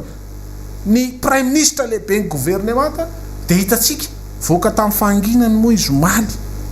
nandeha nitokana n'ilay lycée tany alatsinainy nambaza tsy oldrano voaka tamin'ny fahanginany izy fa taiza ilay tompon'andraikitra voalohany hatramin'izay raha golden gate raha fanafarana fitaovam-piadiana antsokosoko zay tokony ho raisina antanana na ny pak na ny fitsarana mahefy eto Madagasikara raiso antanana zany fa raha tsy azo takotakofana fotsiny zany fa raha mazava ny covid-19 ahoana zany ataovy ny fanadidiny resanareo momba vosaandrenjaty fa nisy fanjakana malagasy teto nisy fitsarana malagasy teto nandritra ny fikotony ary efa tsy minisitra tsony izy 5 taona lasa zay ka nisy fitsarana araky ny tokony izy teto inona ny tokony olana am'izay fa tsy zakanareo ny fanaikanana hoentin'ny fanoherana dia ataonareo ny coupe-soroka ataonareo ny fomba mahazatra nyity fanjakany ity natao anatin'ny teteza mitana amin'ny vanim-potoana toy izao dia ny famoretana ny jadona zany ny zava-misy isoranay ny filompiangonana rehefa mety ny sokobe Zara-Pierre teo solombavam-bahoaka Madagasikara ny mpanaraka ny miara-manonja fa tsy mba olony korotana tsika na olony fifanonana fa tsika kosa tsy manaiky ny amin'ny zoana anantsika ny amin'ny zo fototra zay omely lalànantsika ny amin'ny maolo-pirenena ty tanindrazana dia tsy azo ekena ny anaovana ny firenena toy izao dia isoranay fa tena maly ny antsonay nareo aray aman-dreny tokoa ny irina dia ny itoizatsika ao anatin'ny faitsina ao anatin'ny fahavononana mandrakariva ao anatin'ny fahasahina ty dia reo rehetra reo dia affaire d'état avokoa am'izao tsika amin'ny teny zao ary efa fahana amin'ny teny ny amin'ny hoe tsy mety tsony ny anoizana an'izao fitantanan'izao mangamasaka hoe zokobe teo zay tokoa ngeny zava-misy Andriamatoa filohan'ny repoblika am'izao fotoana zao e tsy hainareo le izy tsy vitanareo le izy tsy eo aminareo le fahafahana manao afahana manarina ny firenena mamaiky anareo ny tombontsoa anareo manodidina anareo nikitrano an-tranonareo zany ny mamaiky dia atao avokoa io fomba rehetra io atao avokoa io zavatra mitranga rehetra io mba hitenenana fa hoe miasa ny fanjakana malagasy tsy zany ny zavatra misy tompolasy tompoko vavy fa 12 faritra tsy misy tsy mitaraina tsy misy tsy mitaraina Andriamatoa filoha mitaraina ny olona rehetra marary ny olona rehetra rotaona ny tantanany zany raha ao anatina processus de développement dia oka zava fa efa tokony miarina lavitra an'izao ny firenena satria efatra faingoroa isanjato niarika rena ny alan'ny filoha era-Jonary Mampianina teo aloha mihiba sika am'izao tsika am'teny zao en cessation de paiement tsika rehefa kelikely eo satria zany tsy faiza mitantana ny firenetsika zany ny vokatry ny fanapahan-kevitra diso nataotsika fa zay moa ny zavatra mitranga dia eketsika zany ny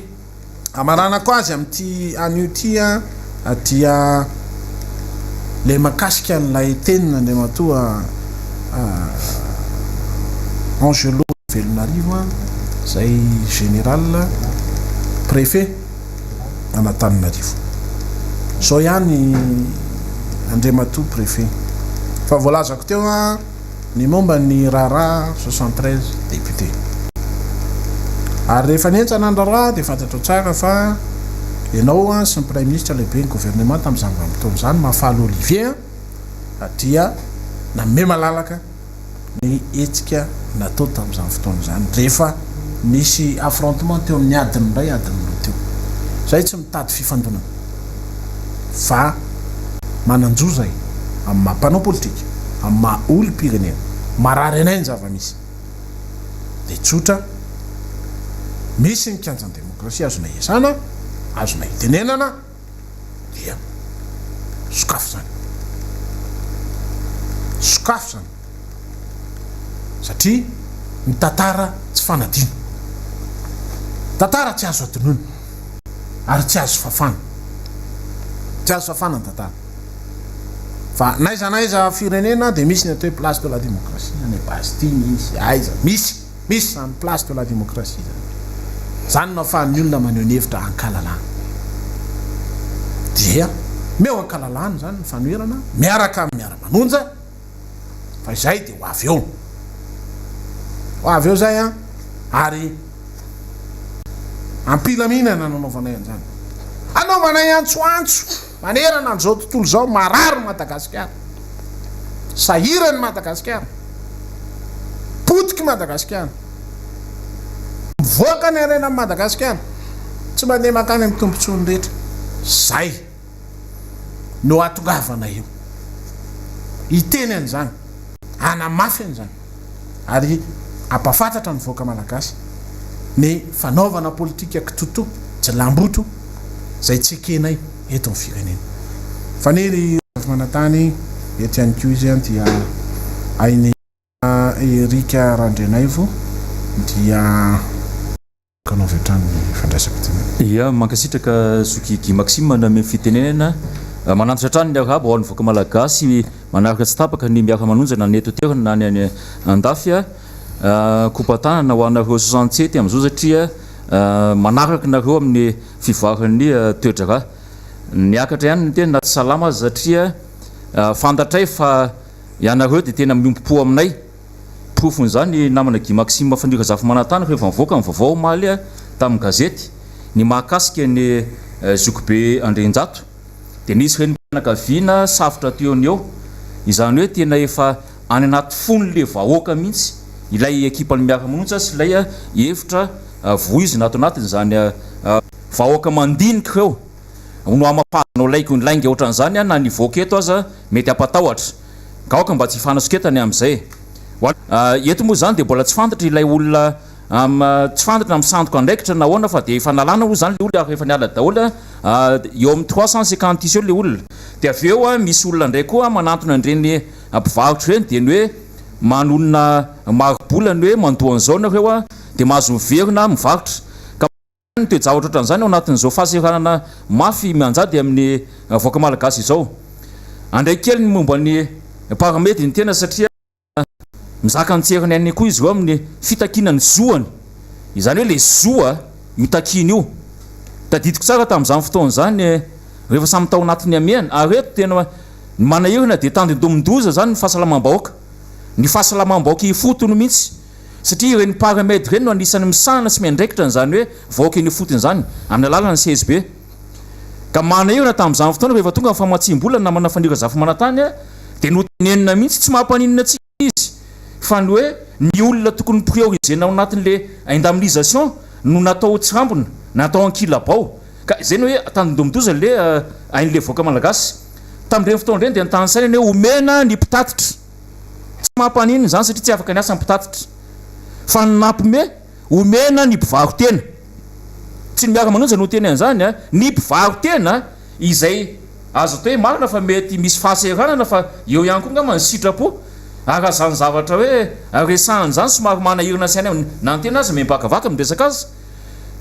tena manahirana zava-misy izany hoe ilay fanjakana milaza antsika ho mpambolokorontana ianareo inge no manilika an'ireny azo atao hoe farahidiny amin'ny fitadiavany ireny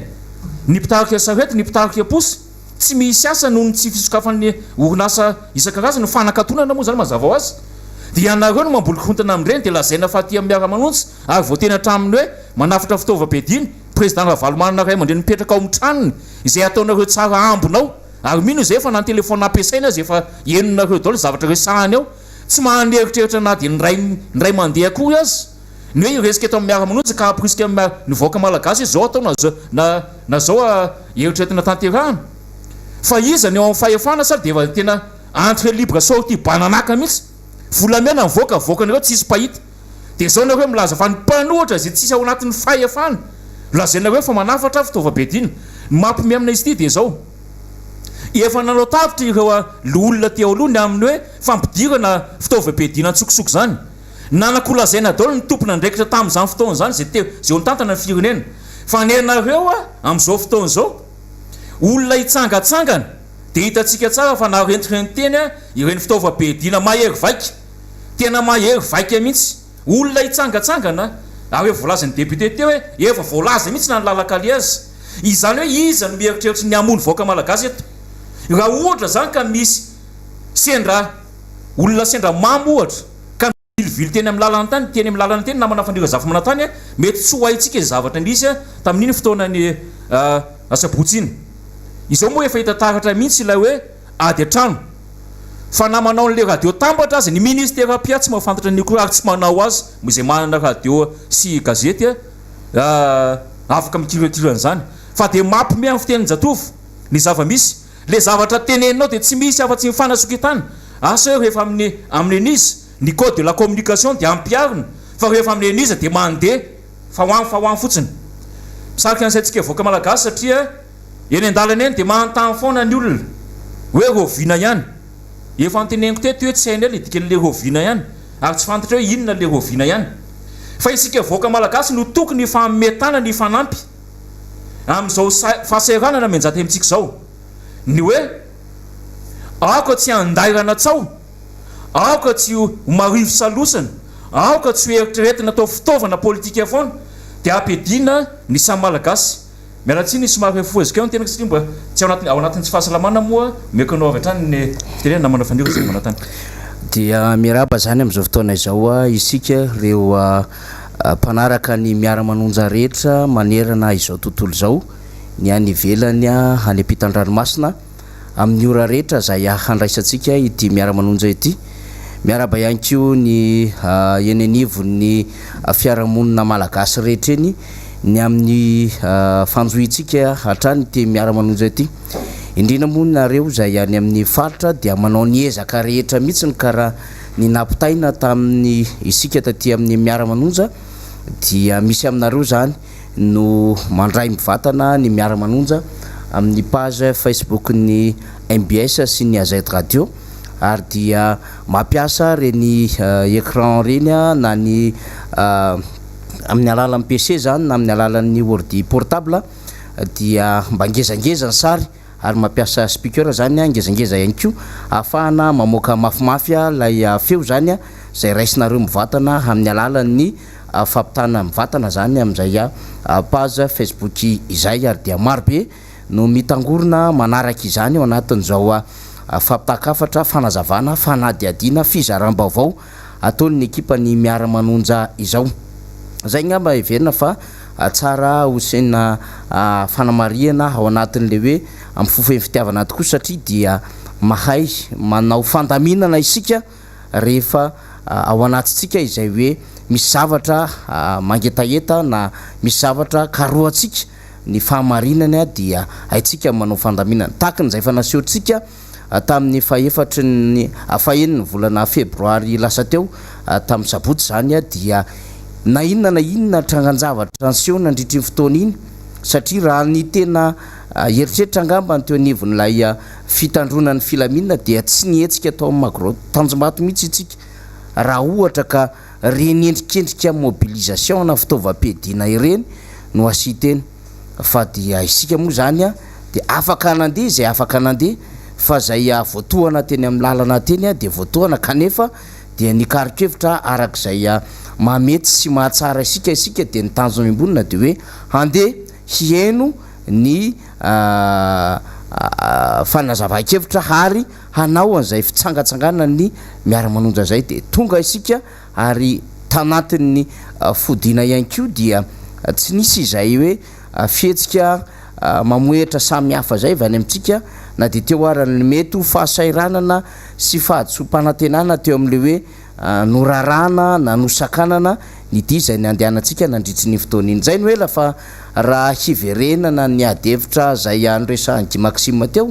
ny amin'ny hoe voizina ndray tao anatin'ny roa andro izao dia hoe nanafatra mercenaire sy fitaovam-piadiana ny anivon'ny fanoherina ary misy mihitsy ara nanondrona ny président Ravalomanana ho ao ambadika zany dia gaga iantsika amin'ilay toetra mirefarefa amin'ny tany ao anatin'izao situation izao raha ohatra ka ny tompo-pahefana no miteny izany raha ohatra ka reo mpanara-drenirano sy mpanao ny fanadiadiana ara-kevitra na mpizara vaovao eo anivon'ny fitondram-panjakana no miteny an'izany satria dia everitsika tena hoe ao anatin'ny fanosorapotaka fanelezana vaovao tsy marina ary lay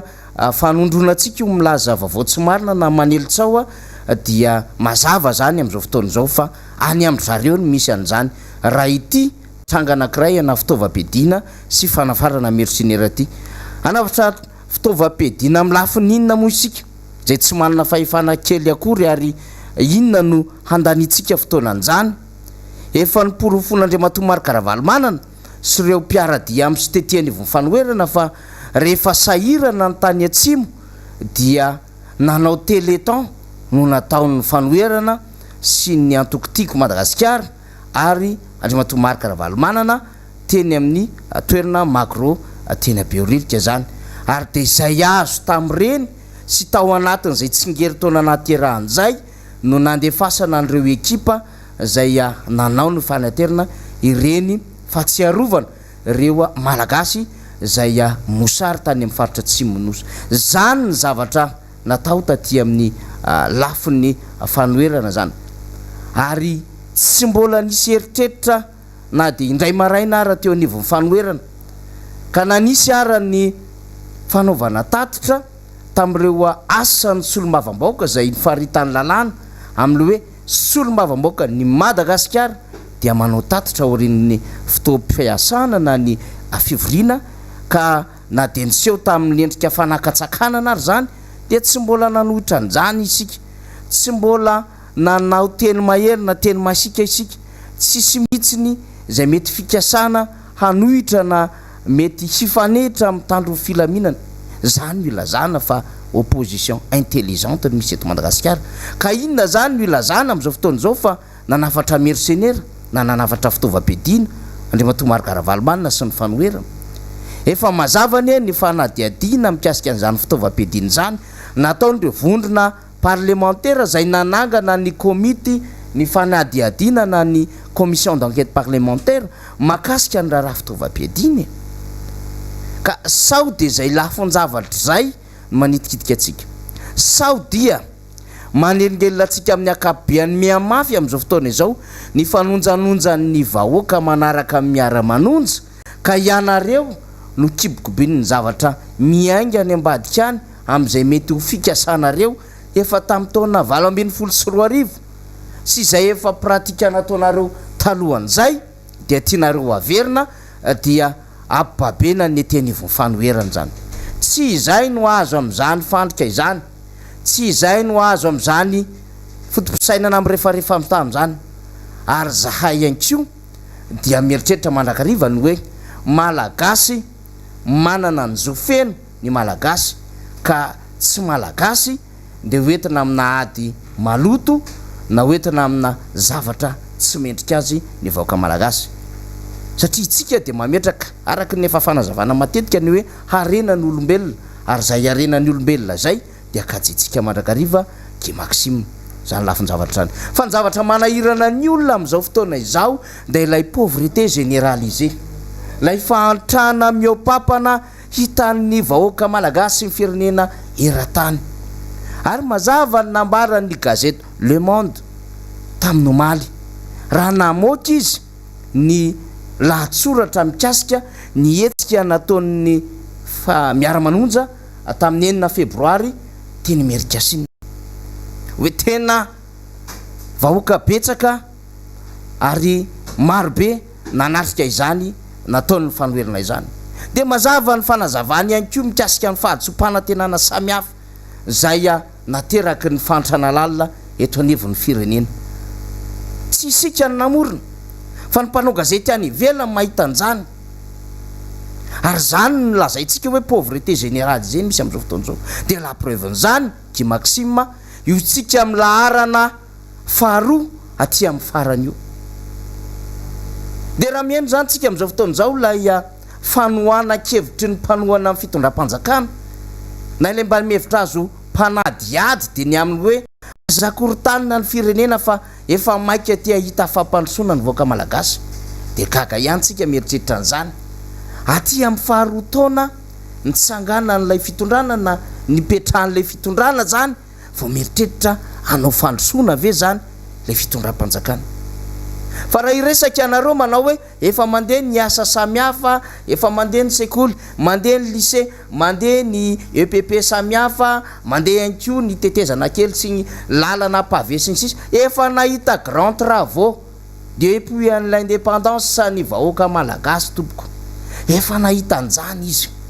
efa niaina an'izany,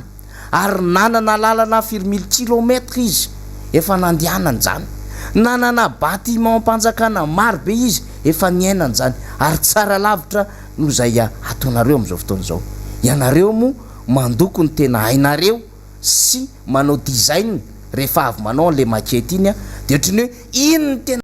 lehibe tsy nisy navita ny teo aloha fa ianareo ny tena katraka amin'izao fotoana izao amin'ilay cerveau resahanareo io. Fa efa nahita grand travaux tamin'ny fitondran'ny fandimiteto tompoko ny vahoaka malagasy. Fa ny andrasan'ny vahoaka malagasy zay resantsika hoe zany resahana rehetra zany dia ao anatin'ny continuité de l'état zany. Maambaratsika mandrakariva fa rehefa simba ny sekoly na rehefa ratsy ny sekoly na lasa ny rivo-doza ohatra dia adidin'ny fanjakana no manamboatra sekoly na manao réhabilitation mihitsy aza na manao entretien mihitsy aza tahaka ny lalana sy ny sisa zany. Ary misy amortissement ihany koa nge reny zavatra eny. Fa misy ihany koa tsy maintsy famoronana vaovao noho ny fitombon'ny olombelona zay miaina atao anatin'ilay tany repoblika any Madagasikara. Ary fahamaroniny ihany koa sy ny fivesarany hoe efa naharitra taona le fotodrafitrasa. Ka normal zany, tsy zava-baovao zany. Fa ny zavatra tena andrasan'ny vahoaka malagasy dia hoe inona ny vahaolana entinao mpitondra fanjakana amin'ny fiainana andavanandro. Raha nahavita nanao karama 200 000 ariary ny teo aloha ianao zany hampiakatra 300 000 ariary ve ny amin'ny base ny karaman'ny mpiasa-panjakana na mpiasa aty amin'ny privé zay tokony hanamboatra izany ifanaraka amin'ny filany be sy maro satria mahita ianao fa ny pouvoir d'achat de miakatra nefa ny karama tsy mihetsika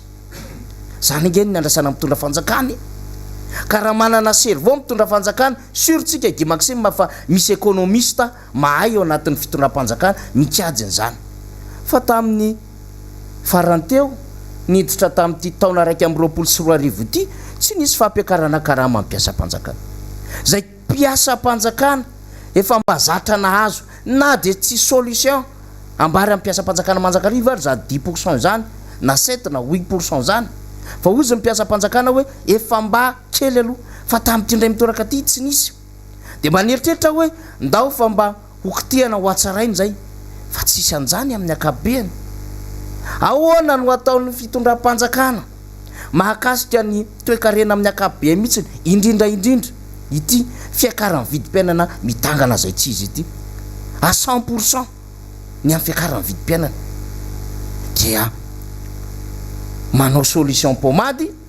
amina vary 7 000 tonnes de andrasantsika ndray zany le hoe 1 000 tonnes am'le 16 000 tonnes zany de nefa tsy mahita ndray tsika eny amin'ny tsena eny ary tsy navahaolana lizy Guy Maxime satria raha 700 na 740 ndray ny kilao ny vary teo de efa 3,000 izy am'izao fotoana zao ary misy 403,000 de inona ary le 7 000 tonnes nafarana de inona ary ny asan'ny fitondram-panjakana de atao inona ary le ministère-ny économie sy ny finance toe-karena sy ny vola de atao inona ary le ministère-ny industrie ny varitra ary ny asa tanana na mika anao inona fotsiny zany zavatra izany ane no andrasantsika amin'ny fitondram-panjakana ary raha nylaza ianao fa tsy ampy ny puissance 1 kilowattheure eto Madagasikara satria tokoa dia masina iray mba tsy lazany hoe fa reraka ny miasa any andekaleka ireraka ny miasa any telomita na tsy azo mpaniry am'ireo hydraolika zany sy ireo termika samihafa zay tsy maharaka na tataovam-bola be amin'ny fanjakana malagasy sy ny jirama ny mandony gazoal amin'izy ireny de malahelo isika satria tsy mbola mivany délestage tsy misy rano any malagasy lay conduite d'eau resana lasa lavadrano am'izao fotoana zao de hitatsika amin'ny lafiny rehetrarehitra am'izay ale fa potika ny lalana ary am'izay ale ihany ko dia malemy ny tetezana miresaka vary koa ianao faniry fa 7000 tonnes de alay fotsiny ao Antananarivo renivohitra sy ny distrika manodidina Antananarivo de misy ponina raisitsika eo amin'ny 3 millions eo de alay voatsaina fa roklao isan'olona zany raha zany de hitatsika hoe zavatra toy izany no hitantanana ny firenetsika nanao fampelezan-kevitra ndray taona momba ny fifidianana be ny tanàna de zao nitengy tamin'le olona rehetra hoe aza mitsapatsapana manandrakandrana ka ity mitsapatsapa sy manandrakandrana eto amin'ny firenena ity amin'ny hoe vitako ataoko io zao no ataoka de hitatsika fa zao ny loza mahazo amin'ilay firenena dia toiziny ianao fa raisiko satria tena nanaitra le 7000 tonnes fantatritsika loatra farany voka-bary eto Madagasikara dia manampaizana amin'izany raha teo ianao Guy Maxime tena tokony ho ampy ny filana eto amin'ny tany sy ny firenena raha ny mandrindra azy ny tairiny miara-manonja ny ministry ny fambolena sy ny fiompiana de nikiropaka ny azakazaka tany loatra de zany le hoe mitsapatsapa sy manandrakandrana hatrany ampendoana rotaona nandraisana n'ilay fahefana de tsy manana paikady mazava ve ianao tompona andraikitra ianao teknisianina de tsy manana paikady mazava ve ianao anarenanao raha manome an'ilay vina le filohan'ny republika hoe rotaona tsy maintsy manondra amin'ny Madagasikara zay no niteneniny filohan'ny republika zavatra niteneniny filohan'ny republika ianao verimberitsika eto isan'andro tsisy mamorona eto ary tsara ho fantatrareo zany izy no niteny eo anatin'ny rotaona dia tsy manafatra tsonytsika fa manondrana de io tsika nefa mbola manafatra 7000 raha manafatra 7000 tonnes tsika dia hoan'ny atahorana etsiketsika no omena 7000 tonnes teroa kilao zany aloha atao am'le kilao fa raha le atao am'le hoe raiky apokisan'olona le 24000 kapoka mety tena sasona marary be sofindrareo fa aloha ataotsika hoe 2 kilao isan'olona misy ana ihany io raha isotsika rehefa avy eo amin'ny antso zay indrindra fa zany rehetra zany no afahantsika raha miteny an'izany hoe tsy aza mitsapatsapa na manandrakandrana de zay mihitsy no antsoavy natao tamin'ny fifidianana farany teo de ny hoe aza mitsapatsapa na manandrakandrana fa io no mahazo atsika rehefa mitsapatsapa sy manandrakandrana isika dia mazava loatra fa tsy hitan'ilay filohan'ny repoblika ny ametrahany tongony tsy hitany zay tena fomba hitondrana n'ilay firenena hoe andeha ho aiza fa na ity krizy ty aza de fantatsika fa krizy ara-politika lalina am'izao fotoana zao dia sahiratsainy eny ary raha tafiditra de afaka miditra avetrany ianao ny namana zokibe vonisaondrenjato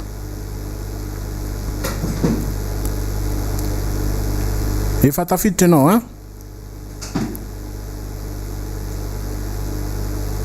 ndao andrasatsika ny antso le izany hoe Maxime ao anatin'le gouverner c'est prévoir satria tena nieritreretina mihitsy zany hoe tena hanao zavatra be ilay fitondram-panjakana kanefa dia fahatsopanantenana ho an'ny vahoaka zany ratsika efa nresaka ny vetivety ny amin'ny zava-misy any amin'ny faritrany raha misy tena fiaina ny vahoaka malagasy tena piray tandrazana amintsika any amin'ny faritra dia zany produit locaux zany raisitsika io vanily sy girofle io raisitsika ny ledsianko rehefa tonga ny saison zany fa io hitantsika io izy am'izao fotoana zao potika tanteraka ilay fiarikareny namana any amin'ny faritra am'izao fotoana zao lay olona nanana kanaly sato teo aloha lay nanana panosolaira tsara tare lay afaka nanolo lay tafo bozaka ho tafo taolona lay afaka tena mba navita tena hoe économie tsara atao anatin'ny toerana misy azy na tany ambany volobe ary tsy lalova amin'ny fiarako ty lay afaka ny vidy moto isaky ny saison moto any moa de atao hoe zambogono iny analanjorofo iny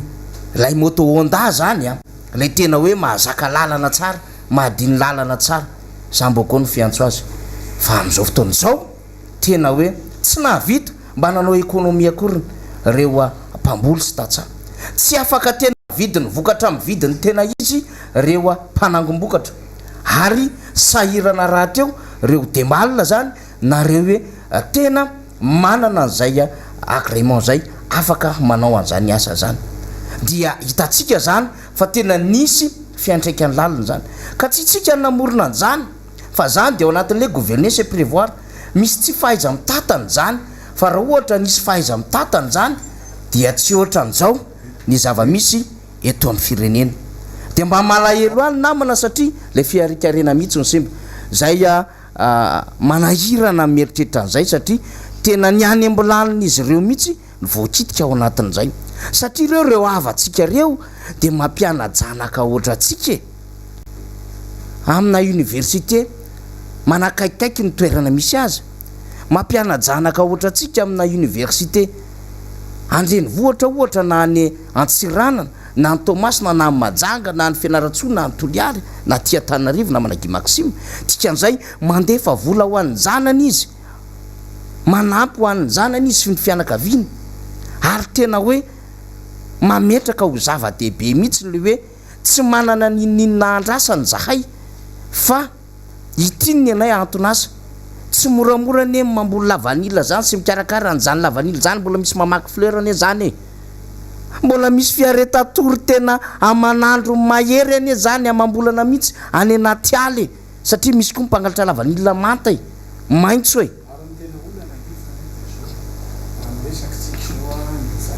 sanao io dia ny cour mondial tsy miova mihitsy na milatsakasany cour mondial de milatsaka kely ataoko any amin'ny 10-12% any fa de magaga ny hoe ny Madagasikara anisany voalohany manondrana lavanila ary tsara taux de vanille tsika tena ambony ary tsara tataviny olona de mahagaga no hoe Madagasikara dia latsaka ambany de ambany amin'ny cour mondial no ividianany mpanondrana azy de tsy normal zany tsy nitongony zany satria de tsy maintsy miankina amin'ny cour mondial io foana na io vary io azy na ny vanille na ny kafe zay resantsika rehetra dia miankina amin'ny cour mondial io de gagitsika satria isa moa tsy malala hoe népotisme avokoa ny ao ambadika zany rehetrarehetra zany tiana ho atao ngaraha vanille tiana ho atao ngaraha fitrandrahana volamena tiana ho atao ny raharaha fitrandrahana solika eto Madagasikara tiana ho atao ny raharaha mamokatra herinaratra eto Madagasikara de olona anankiray manodidina filohan'ny repoblika ihany no afaka manao an'izany eto Madagasikara tsisy tsy malala izy zany olona tononiko zany de zany népotisme zany no toeriny miara-manonja tsy atao an'izany Madagasikara tsy anareo Madagasikara atsika rehetra Madagasikara ary samy tompony isika rehetra noho izany zavatra andrasa amin'ny malagasy tsotra fanjakana mitodika makany amin'ny tombotsoany fanjakana mieritreritra ny zanany amin'ny lafiny fanabeazana fanjakana mieritreritra ny fahasalamam-bahoaka fanjakana mieritreritra ny lalana ivezivezeny fanjakana mieritreritra ny famokarana 8,800,000 hectares terrain cultivable ny terrain cultivable eto Madagasikara 300 amin'izay ihany ny voatrandraka fa tsy mamaika anareo zany fa manondrana volamena amin'ny Madagasikara ny mamaika anareo zay fantatra fa Madagasikara ny manana tahiry be indrindra amin'izao tsika amin'ny teny zao de zany angely izy zany ny olana hitantanana ny firenena zany ny mampitabataba miara-manonja isan'andro eto fa aloha azava aminareo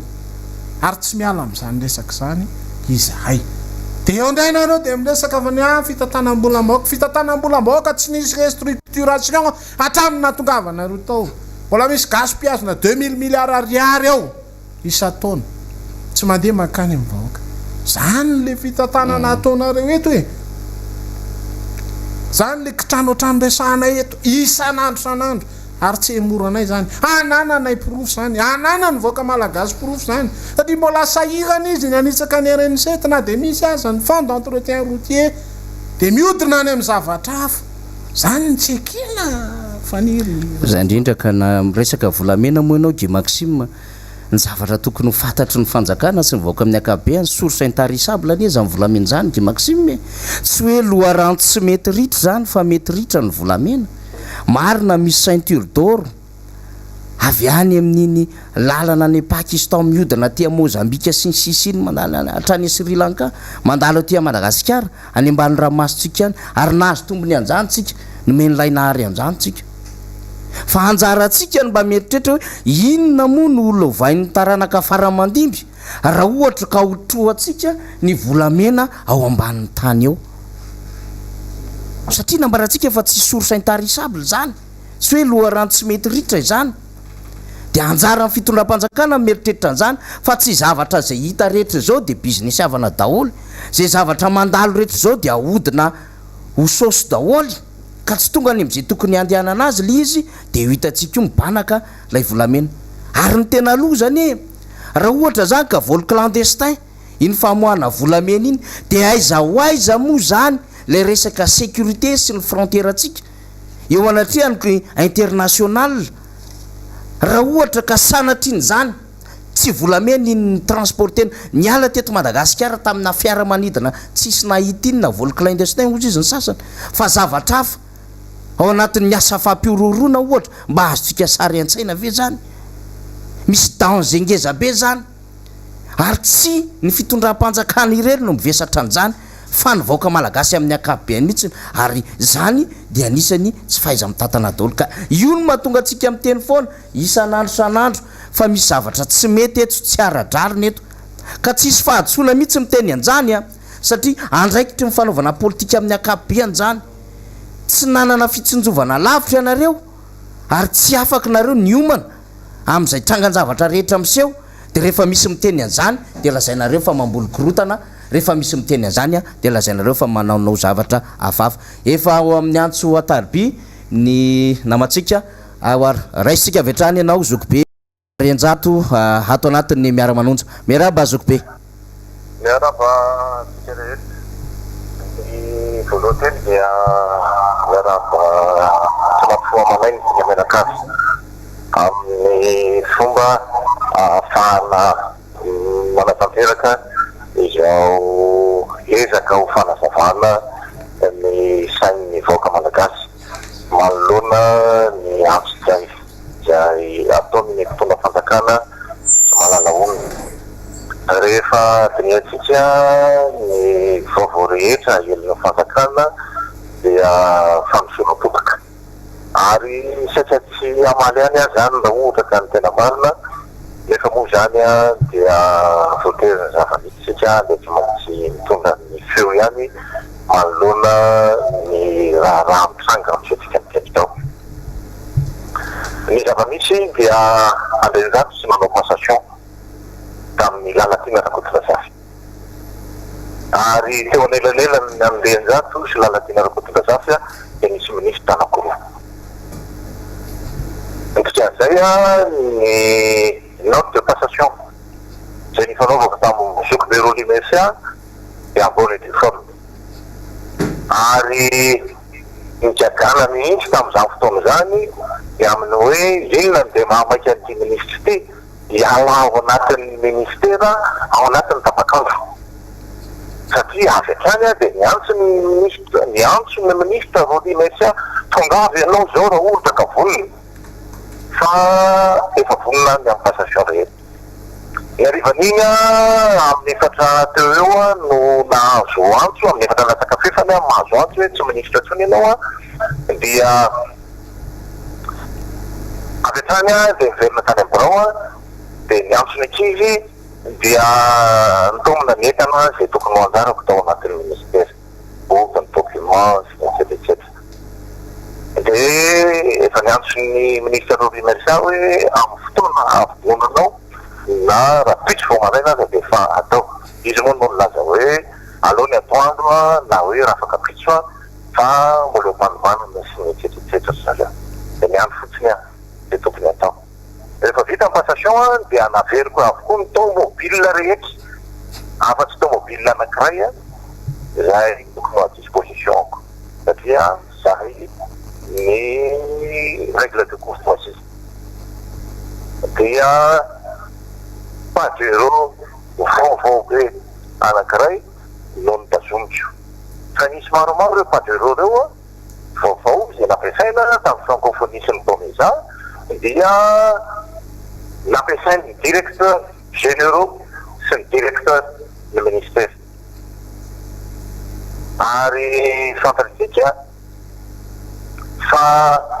ny tomobile tokony ho mitazomiko zany dia ilay V8 satria ny à disposition ny ministre dia hoy aho hoe omeo ny ministre ny eseresetra fa ministre de la république midika dia ny fanao passation mazava izay sy ny ministre Jacques Beroli Mercia tamin'izany azy izy niteny hoe tena misy lafanao bebe dia zareo tsy manino zany no fomba fanao amin'ny fanaovana politika zany natao diplomatie ary eferiky fa masaka an'izany olona efa manana n'izany atao hoe rahana ministra zany ary amina toerana ananako ny ministra zany dia tsy toerana eto ifendrifendry zany amin'izany fotoana zany no ahafantarana n'ilay hevitra malaza hoe na dia misomonao le azy ianao on s'endort plus on médite ary fantatry ny dikan'izany fa mihevitra raha foana isan'andro satria efa mahasalotra izany atao hoe portefeuille ministériel zany efa teto de Madagasikara ary tena firery teto Madagasikara ny écourteny mandany pour des raisons politiques ary nahafantatra an'izany ny président Ratsiraka ialako tsiny amin'ny fahalalapomba ara-politika izay tokony ho apetraka eto amin'ity Madagasikara ity fa raha zao zavatra ataonareo zao zany dia karazana rara anaty lambo zany hoe ny organe constitutionnel pakabiany koa zany a de ohatrany hoe misolo akanjonareo miditra ao anatin'izany organe constitution bianko zay andanjany zao tontolo zao milanjany zany atao hoe corruption manahirana ny tsara firenena tahaka an'izany nefa moa zay ny vo eto a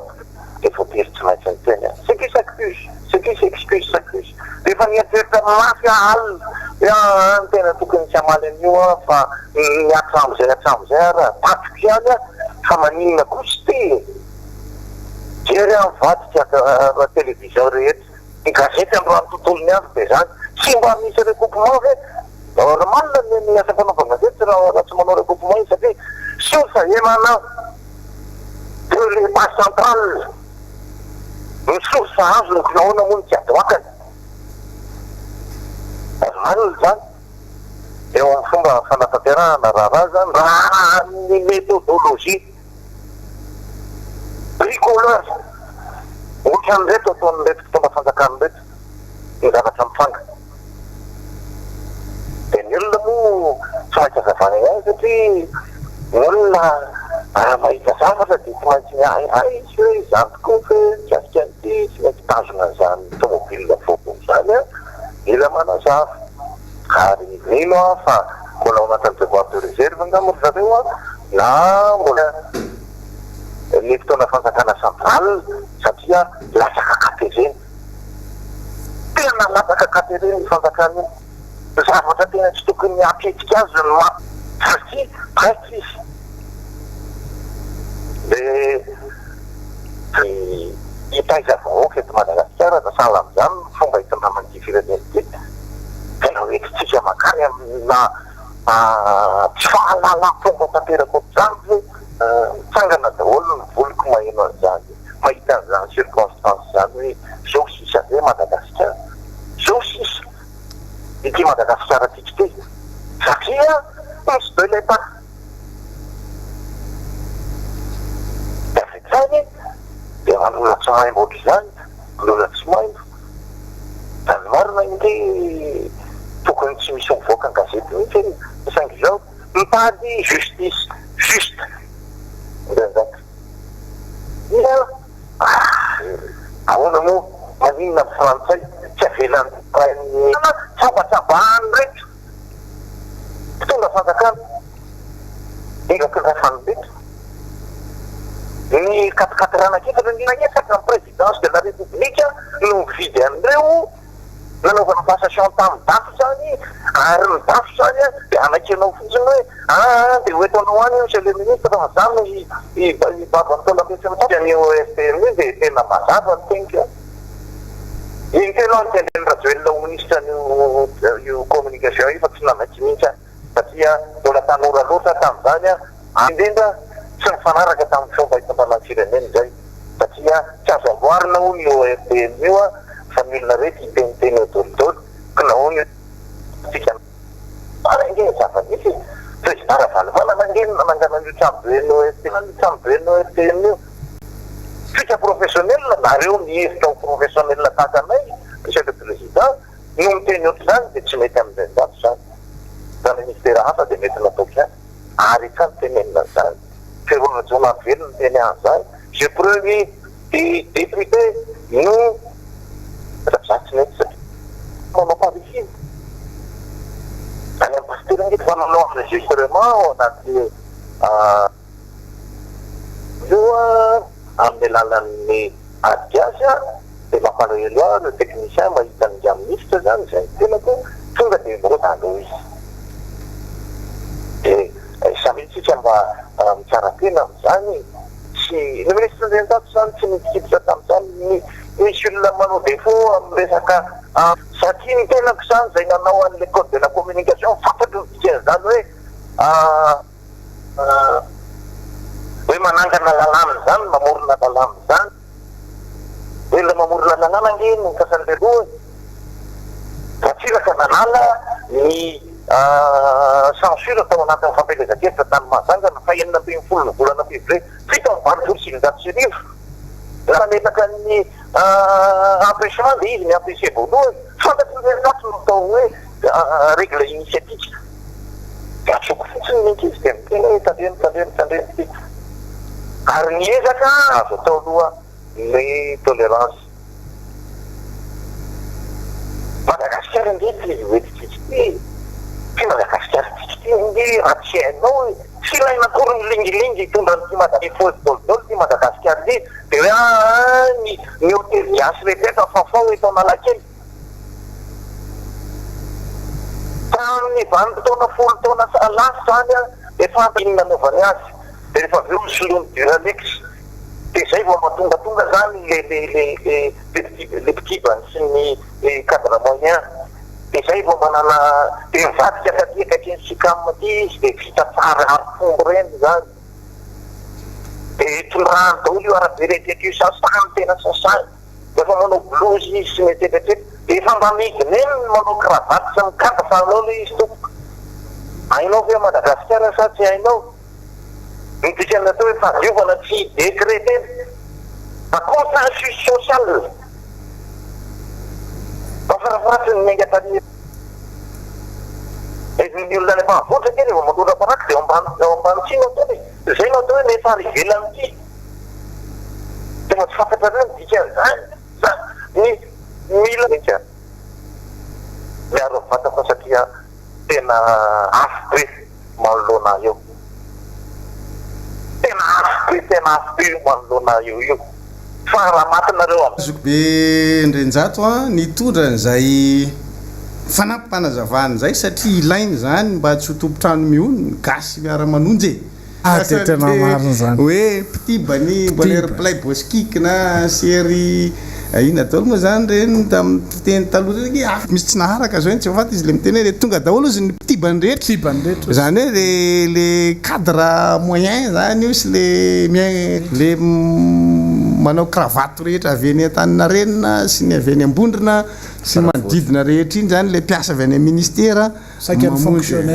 teny fampiasa amin'ny fiainana andavanandro no nitondrany an'le izy ty ary afahantsika makalesina ho an'izany rety ariana satria ny asa fanaovana gazety tsy tsika ny namorona azy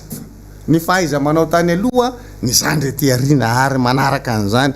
isan'ny tarika ny tony famakafakany tony tanatin'ny atao hoe hainao manjery mpanjakana resaka raha toe-karena amenan'ny olona ny fitiavana makafy an'izany hoe mila resantsika io lafiny ara-toe-karena io mila fatatsika hoe aizy Madagasikara nefa ny courant-nao mbola délestage tsy fankahitana isaky ny ariva tapaka ny jiro maraina tapaka ny jiro atandro misy fatapahan'ny jiro tsy hoe rehefa misy téléphérique any andafy any a dia asiana téléphérique eto hoe zay tena hoe ananan'ny mpamatsy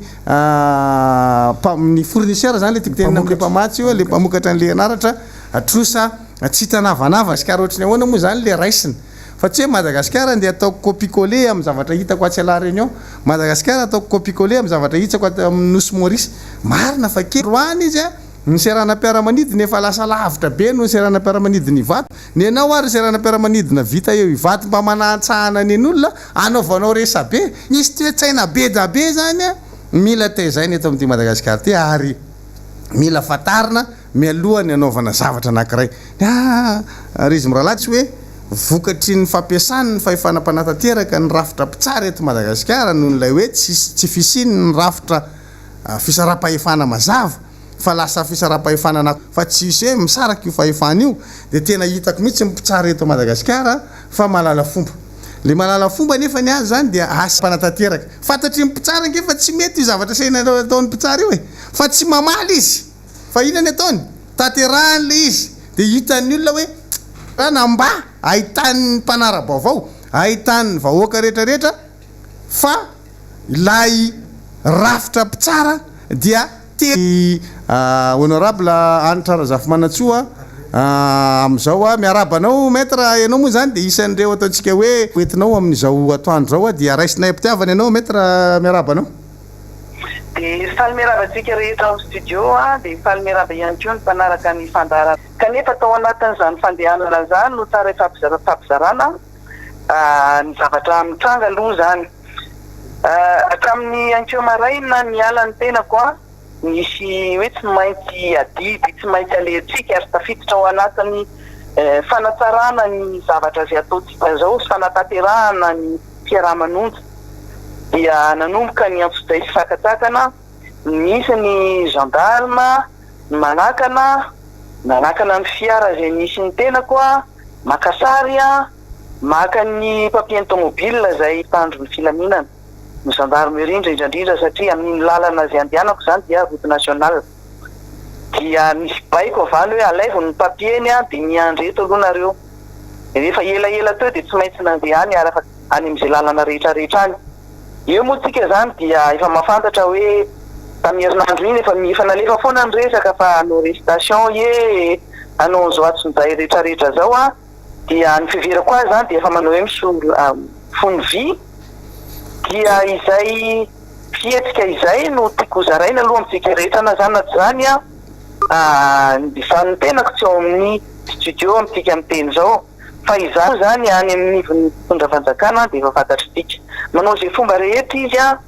anakanana sy anakatakanana ny fandarana miara-manonja indrindra moa zany efa fantatritsika hoe ny MBS zay nesona dia marobe no mieno hoe tsy afaka manaraka an'le fandarana satria na eto Antananarivo ara dia misy mampiasa Startimes, Canal 7 sy ny sisa no nitoerana ratsy na tsy mahazo tsara ny antenne reny amin'ny télé fisamborana na ny arrestation na ny fanaovana antsozay ny tikitarika rehetra dia hoe ampitanina ny titolona. Efa mahafantatra ianareo amin'izao fotoana zao, mahafantatra daholo ny rehetra ary efa nitenenitsika hoe ny miara-manonja nge tsy ny ao amin'ny studio naiza zay zavatra zay no tsara apatsahivana ary tsika efa niteny hoe matory tsika fa rehefa tsonandro dia andro, rehefa tsonalina dia alina. Raha izao zavatra zany ny gendarmerie dia izy no anafaingana n'ity zavatra ity, izy no anao an'ny fanjetana ny hafa fa itsika izay tenenina lava isanandro io. Ny témoin rehetrarehetra efa rozy naiza io ka tsy tany io zavatra io, ka izay zavatra zay hitataratra ao anatin'le fampiasana ny tandro filaminana manao intimidation rehetra zay fantatritsika tany aloha tany dia nijoro ho an'izay tanindrazana zay daholo. Ary ny olona zay tena tia tanindrazana tsy mampizaly vahoaka, ny olona tena tia tanindrazana tia ny ho an'ny vahiny, tsy manondrana volamena io nohatra ny affaire ny Gold Gate iny, tsy manondrana ny arem-pirenena, mikarakara ny vahoaka izy. Ka izay fikarakarana ny vahoaka zay nefa hitatsika fa tsy ao intsony atanaovana antsozay mihetsika mivarotra akondro amin'ny kalesy, anaovana herisetra amin'ny vahoaka madinika. Androany maraina dia azotsika ny vaovao hoe misy fivoriana tao amin'ny Ambotsiroro ary dia ny baiko sy ny resaka natao tao dia hoe ampidino ho 500 ny varinareo. Terena zany le mpandraraha amin'ny vary hivarotra ny vary ny bary mora ary io maty antoko zay hitatsika fa mampimenimenina ny rehetra hoe vary brisure aloha ny fantatry ny vahoaka zay mividy hoe mahatonga lagaly, mampakididy, mampatsiaro tamin'ny andro ny floty diaratsiraka le filaram-bary sady mbola vary tsy fanomeny olombelona no hitra fokotany hoe mbola misy ny vary eo amin'ny fokotany fa tsisy mividy na ozy izy miteny français miteny ankizy sakasarany ankizy hoe tsisy mpanao combien, tsisy mpividy intsony le vary na napidinina 1500 ariary ary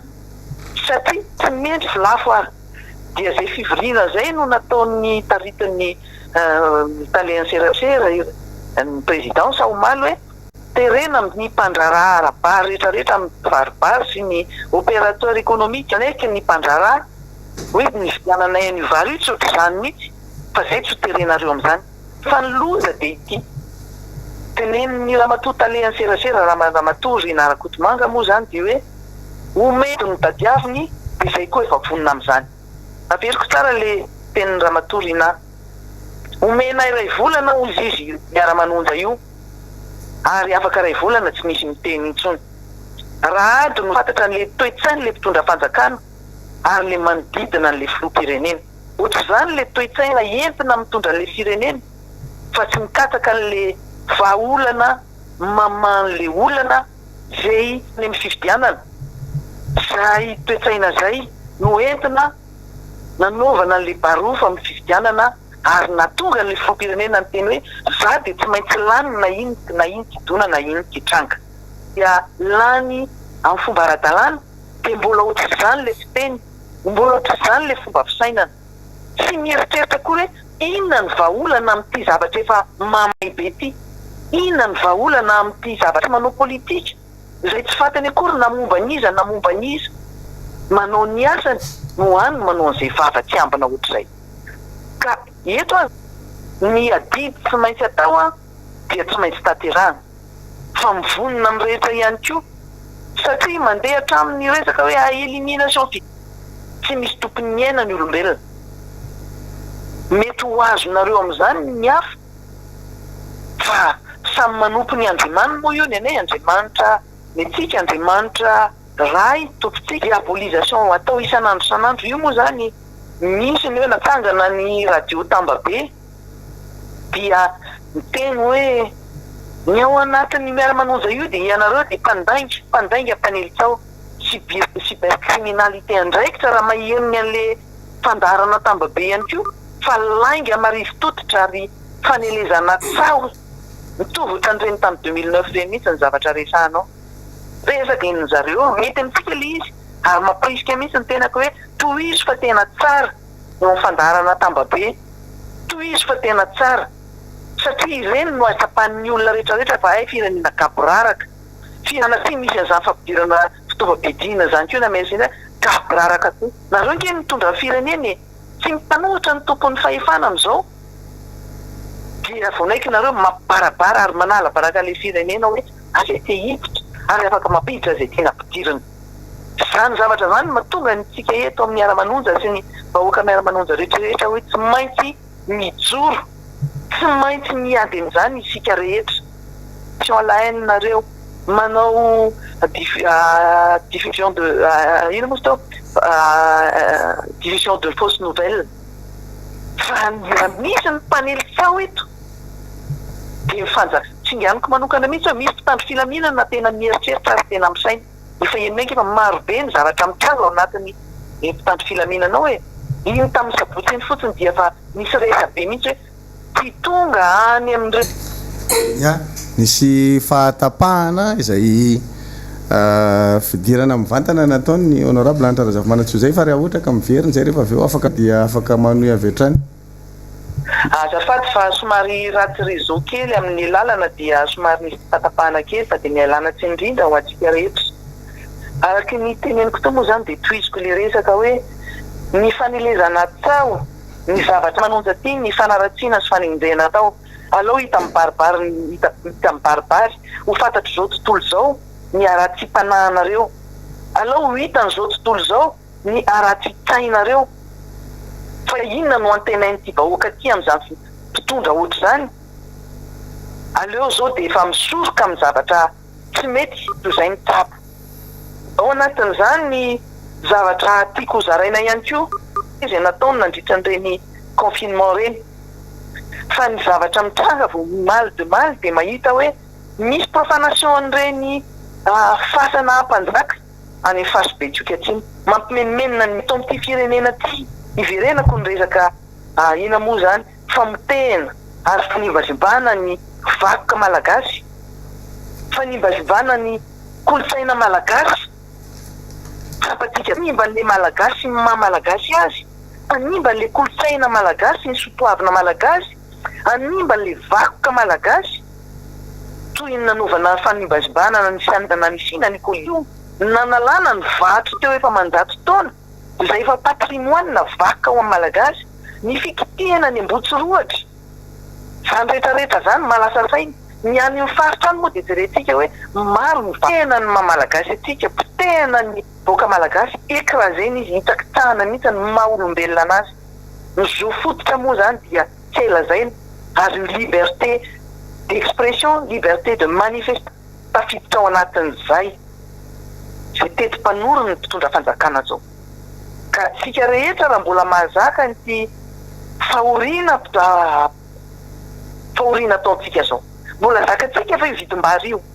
mbola zakasy miampy ny anaovana an'ireto paramètre kely milaitsika amin'izao fotoana iadivana amin'ny aretina Covid zao. Mbola zakatsika mpampianatra ve ny aminareo Français ny Diego reo misy ny gadraina mihitsy, molo zakatsika daholo zay zany fanotaninany any apetraka tsika rehetra mamale zany fa mbola ho azy ny fotoana moava dia rahatisika afanao fotoana indray mametraka tany velomaten'Andriamanitra antsika rehetra dia misotra anareo honorable Anitra Razafimanantsika nitondra n'izany rehetrarehetra zany tsara ny afantarantsika an'izay ary zany satria dia efa nametraka foantsika fa manaraka tsara ny toromarika eto amin'ny miara-manonja isika rehetra zany zay zany no afahana manao an'izay zavatra rehetra ifampifezana sy fanomezana an'izay an'ilay fanazava-kevitra nentin'ny zokobe Ndrenjato teo dia zay teneniko zay hoe ny rafitra mpitsara amin'izao fotoana zao tokony izy fantan'io saingy tiany ho hitan'ny olona mihitsy hoe tsy le mpitsara angeny manao an'io zavatra io fa io le baiko milatsaka zavatra zay saina atao azy fa raha le mpitsara no mamoaka kasika ny tira raha ty fa zay le izy hoe tafajabaka loatra ao anatin'ny zay raha-pitsarana zay kehitriny ny fahefana mpanantanteraka no ninona gasikary ny fahefana mpanantanteraka ny fahefana mpanao lalàna ary ny fahefana mpitsara saingy tsy misy na ny mpanao lalàna na ny mpitsara fa collectif ny parlementaire moa zany de fa mazava hitatsika reny hoe ohatsy ny ahoana ny zavatra nitranga fa de ny fahefana mpanantanteraka no mibaiko ny zavatra rehetra atao eny anivo ny fitsarana mbola lampandrenana be da be ny zavatra zay nitondrana fanamarena mikasika an'izany be da be ny zavatra zay nitenentsika hoe andao ary fa de ho jerentsika ny fanapa-kevitra raisy ireo dia tsy mahagaga atsika ny trangany zany rehetrarehetra zany satria zay le izy rehefa avadiny nefa ampivesarinao 50 kilo isanisany tsy ho zakan'io satria tianao ivangongo ampelantananao le fahefana de atangorinao eo am'tratranao no izy fa votitra izy tsy mba hoe telo na efatra eny ampelantananao no latsaka fa izy rehetra miararasa mba andramango hoe feno vera be da be ny tananao fa raha ohatra ka misy voafianao tsara iny tsy ho latsaka iny tsy ho vaky mihitsy iny fa zay le fitiavana fahefana diso tafa ohatra avangongo eo amin'ny tena avokoa ny fahefana ary de gakitsika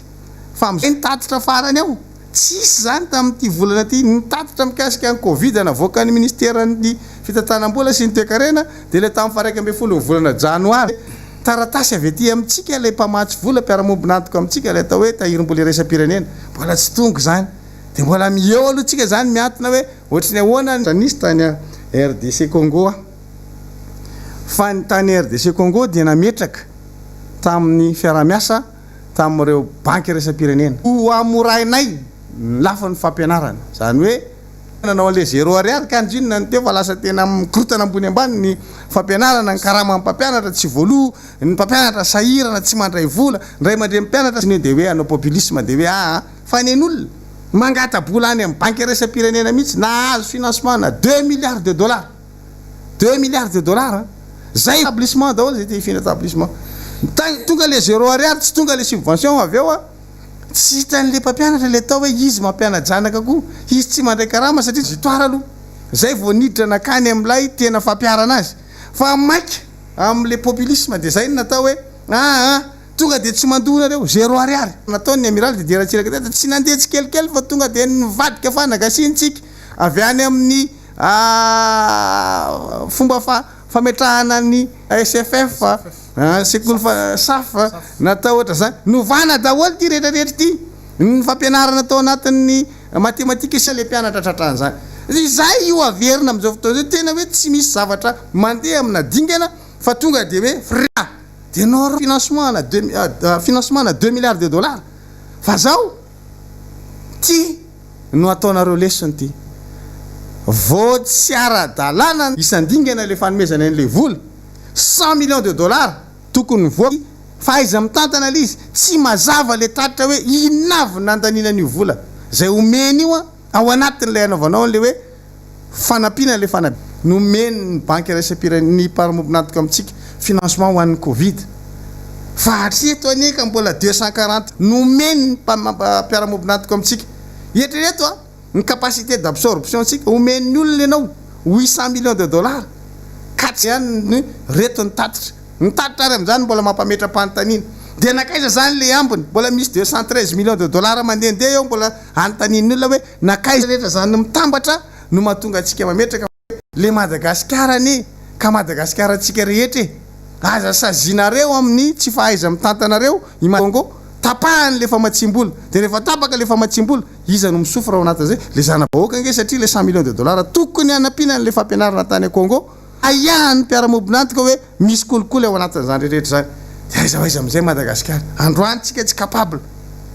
eo nge tsika am'izao fa le tatra ika mbola tsy feno e de miayange zay e amin'ny mety ho fihetsiky ny mpiara-mobonantoka e tabolongana io nandeha ho vahaolana ho an'le vahoaka malagasy tsy resaka stock tampon no vahaolana ho an'ny vahoaka malagasy tsy ny fanerenao mpandraraha nomezanao hoe mividiny sahirana le olona tsy hiditra am'izany izy so manino izy ny ataonao maty antoka am'izany ny vary nge rehefa henanao mividiny tsy maintsy hitanao tavana ty ampiakatra le vidin'le vary de eo anareo anendrikendriky olo ndray aveo ianina ndray manitrika vary ianina manitrika vary efa na nosorapotaka zany zavatra eritreretinareo anosorapotaka an'le olo zany amin'ny fomba ahoana andeha anafenanao vary eto Madagasikara ka tsy ho hita ka tsy hitantsika eo izy nanafatra anazy marina teo le fitaovam-piadinana zay nareo fanafaranay atao vita ny ampabe maso ao nosy be tonga de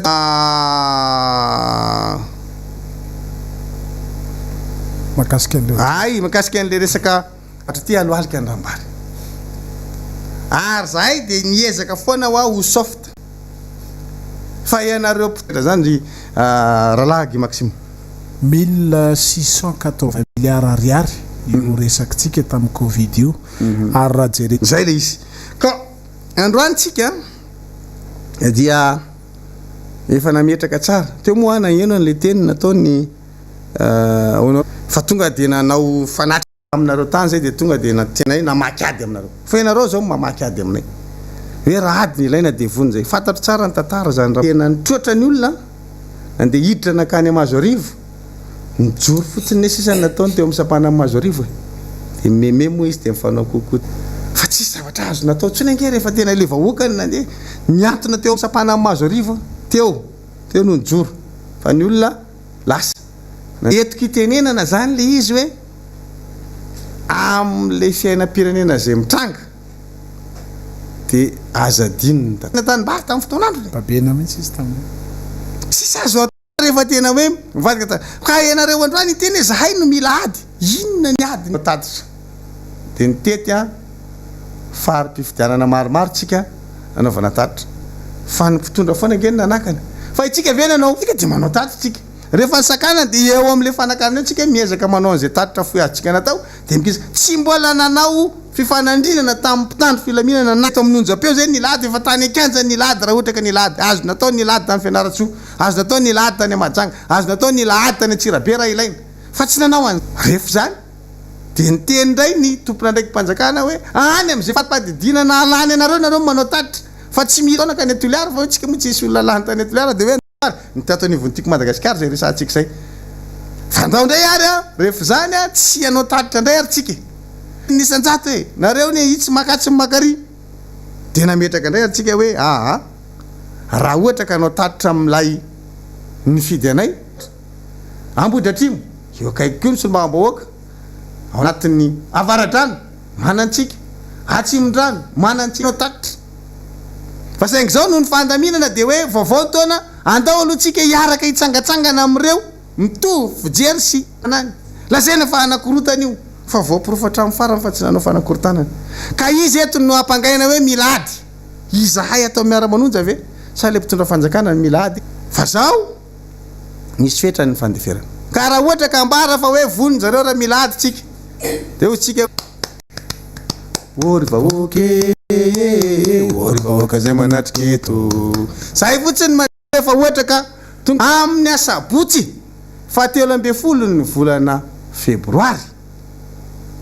dia manao fandarana manokana izahay dia miara mijery sy miaino an'io ianareo rehetra ny asabotsy ariva amin'ny fito sasany tam'izay moa tsika nyteny fanomboana iny araka an'izany tsika fa ianareo nefa ohatra ny mila sotasota mila kisady aminay tsy fantatro entin'le atao hoe fahefana mety zaka angamba le fahefana fa miakatra ny ando tiany zay moa tsy de mba nenay zao mba ngezangeza ty aminay de Ralagy Maxime mba ohatra mba misongadingadina fa izy dray lasa ngeza be mivantana nareo ny tompo fanjakana de ataovy ary ataovy ary fa zahay moa izy zay ne zavatra rydelina kely ry rahabendrina kely fa de anareo ny tanjaka anareo ny nareo rehefa miany de hoe andresy fepetra inona moa no ataony ka anareo nge le fanjakany anareo le hery androany fa tadio ka tsy mitsoakaditsika manoloana zany rehetra zany fa ijoroantsika de marina ijoroantsika de ny rariny sy ny hitsiny ny zay no ijoroantsika rehetra miara-manonja de ny hoe nohan'ny tanindrazana satria de mamitsika tiatsika loatra ny tanindrazantsika tsikatsika ny fanaovanoaka avao amin'ny district Anambohidratrimo dia anjara indray zao ano mitondra ny fanentanana sy ny famakafakana miara-manonja amin'izao fotoana izao araka ny fiteniko matetika moa hoe naiza misy iny ty izy fanapara-pahefana izay apetraky ny sasany isankanana ny fifandraisantsika raha nandinika ny momba resaka ny momba ny afakomaly angamby izy iny raha tsy diso tamin'ny herinandro koa nisy resadresaka momba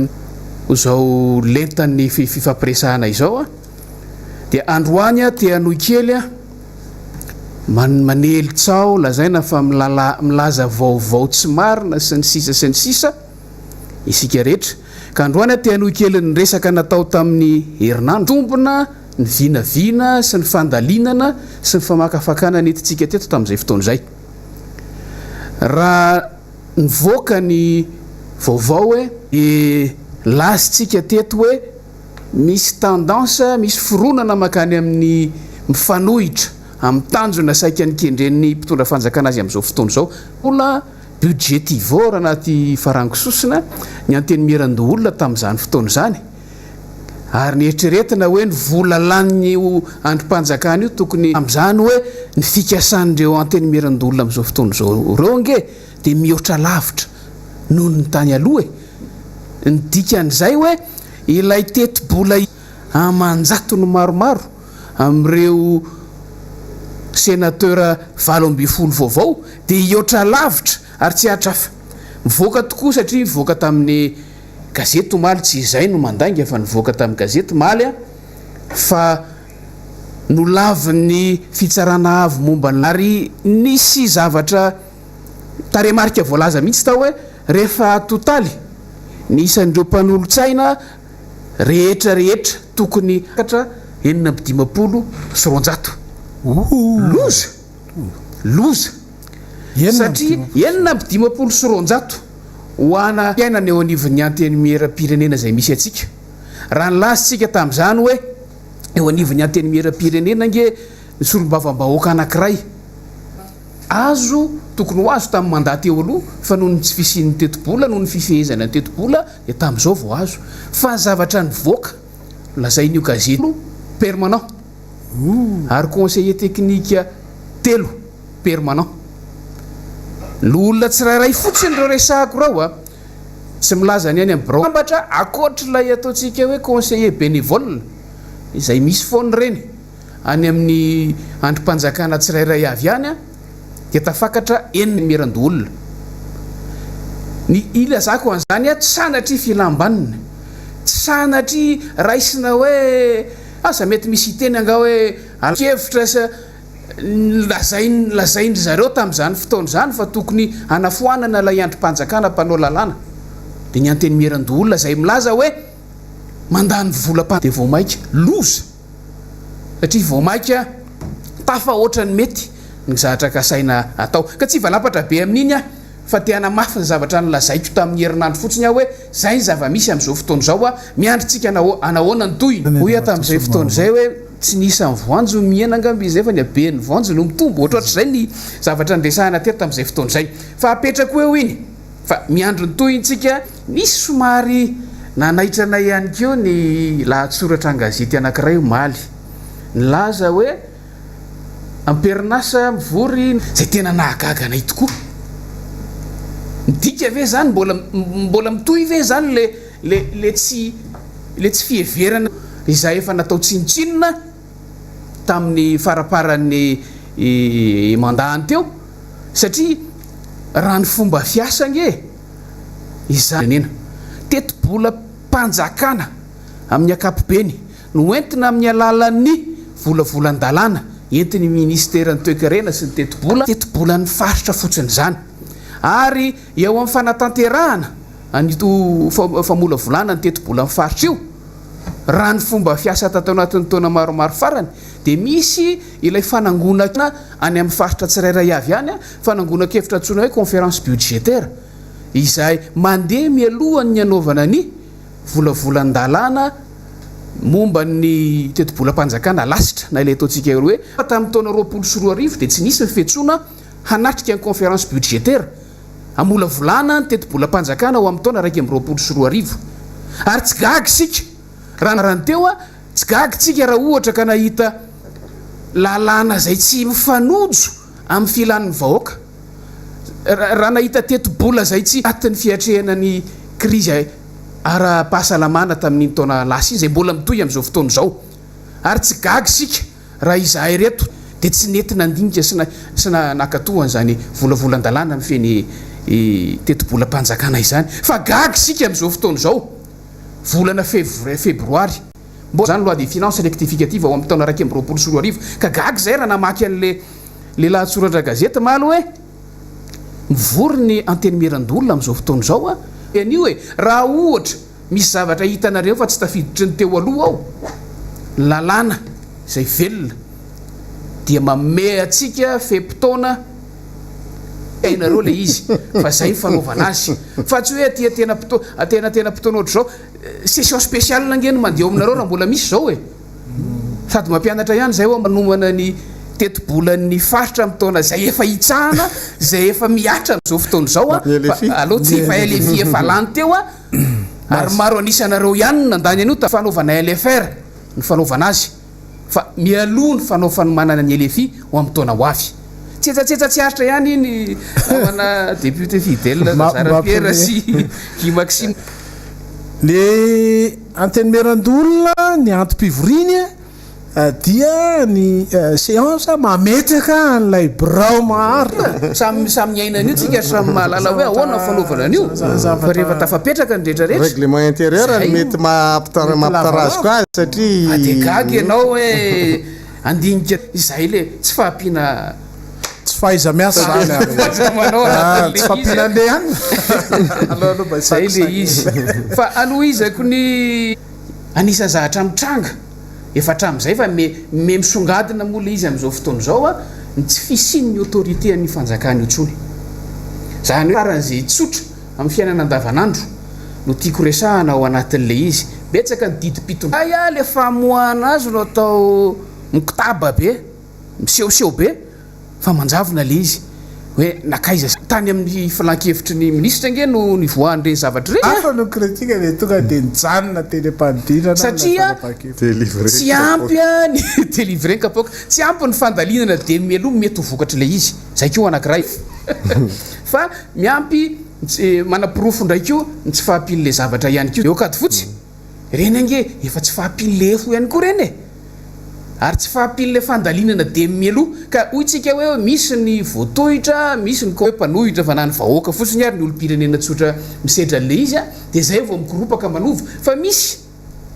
tsy hiaran'izay contestation zay akory zay mazava noir sur blanc hoy ny fiteny frantsay ny fanapahan-kevitry ny filan-kevitry ministra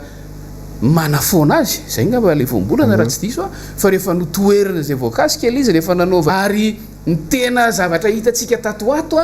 dia efa nany force exécutoire fepetrapetraka dia efa tsy manan-keritsony izany no midika ary tsy gagy sika raha izany nefa iainatsika eto amin'ny firenena eto amin'ity firenena misy antsika ity ary efa isehoany ny ataotsika hoe désobéissance civile indrindraindrindra amdia tsetsatsetsy tsy aritra ireo za moa miezaka manapirofo foana hoe satria tsika lazaina fa manelotsao satria tsika lazaina fa milaza zavatra tsy marina fa misy fitohizany fikatreto zay ngamba no asa misy ty mbo 5 kely fotsiny ty fa so de izy tova conseil ndratra mbo 5 kely avelona raha dj ndray andro any na preuve de vita toizako aty amin'ny resaka MBS ny fampitana ny fandarana eo anivon'ny canal sat sy ny ny parabole zany ny Star Times ary ny canal assignation à bref télé zay zany zavatra ny dina mafy zany zay ary ny asa mafy ny mpisolo vavatsika nafana nazo an'izay zany hoanina ary ny Star Times zany tafiditra anaty zay de amin'ny zoma no audience zany no mandeha zany io dia andrasantsika indray ny valin'izay amin'ny zoma zay satria rehefa mahazo fandarany MBS ao am'ireo panaparika fandarana anankitelo reo zany de ny Canal Plus sy ny Star Times ary ny parabole noho izany dia nanao le fitsangatsangana de hoe mila manao rojombavaka tsika isa maraina tsy tapitra tamin'iny akory io fa iny tsika nanomboka azy de mitohy ary maraina izay rojombavaka tsika zay moa zany mba miarakaraka le izy zany ary matanjatanjaka kokoa aza de atao lava loatra fa so de gaga indray le katrava be feo atsika manao an'izay fangatahana zay fa de hoe ny zavatra zay ataotsika eto miara-manonja no anaovantsika rojombavaka mba ho zany hoe tsika mbavaka avokoa dia io ihany koa ny mikasika an'le fandarana manokana zay ho ataotsika ny asabotsy ho avy zao isy fandarana botsy ariva amin'ny fitora sasany zay zany ny fotoan'ny fanomezana amin'ny fitora sasany ka noho zany dia mampiomana atsika sahady zany ao anatin'izay efa ny mikasika an'lay resaka fandaminana ny resahantsika tary amboalohany taria dia efa misy tompon'andraikitra eny faravohatra na akaiky na lavitra zany ny tranony président Marc Ravalomanana dia tsy mety amintsika zay zavatra zay zany de toeritsika zay de misy ny fandaminana ho atsika any amin'ny faritany mikasika ny badge dia anomboka andefa badge ho anareo any amin'ny faritany am'izay zany zay zao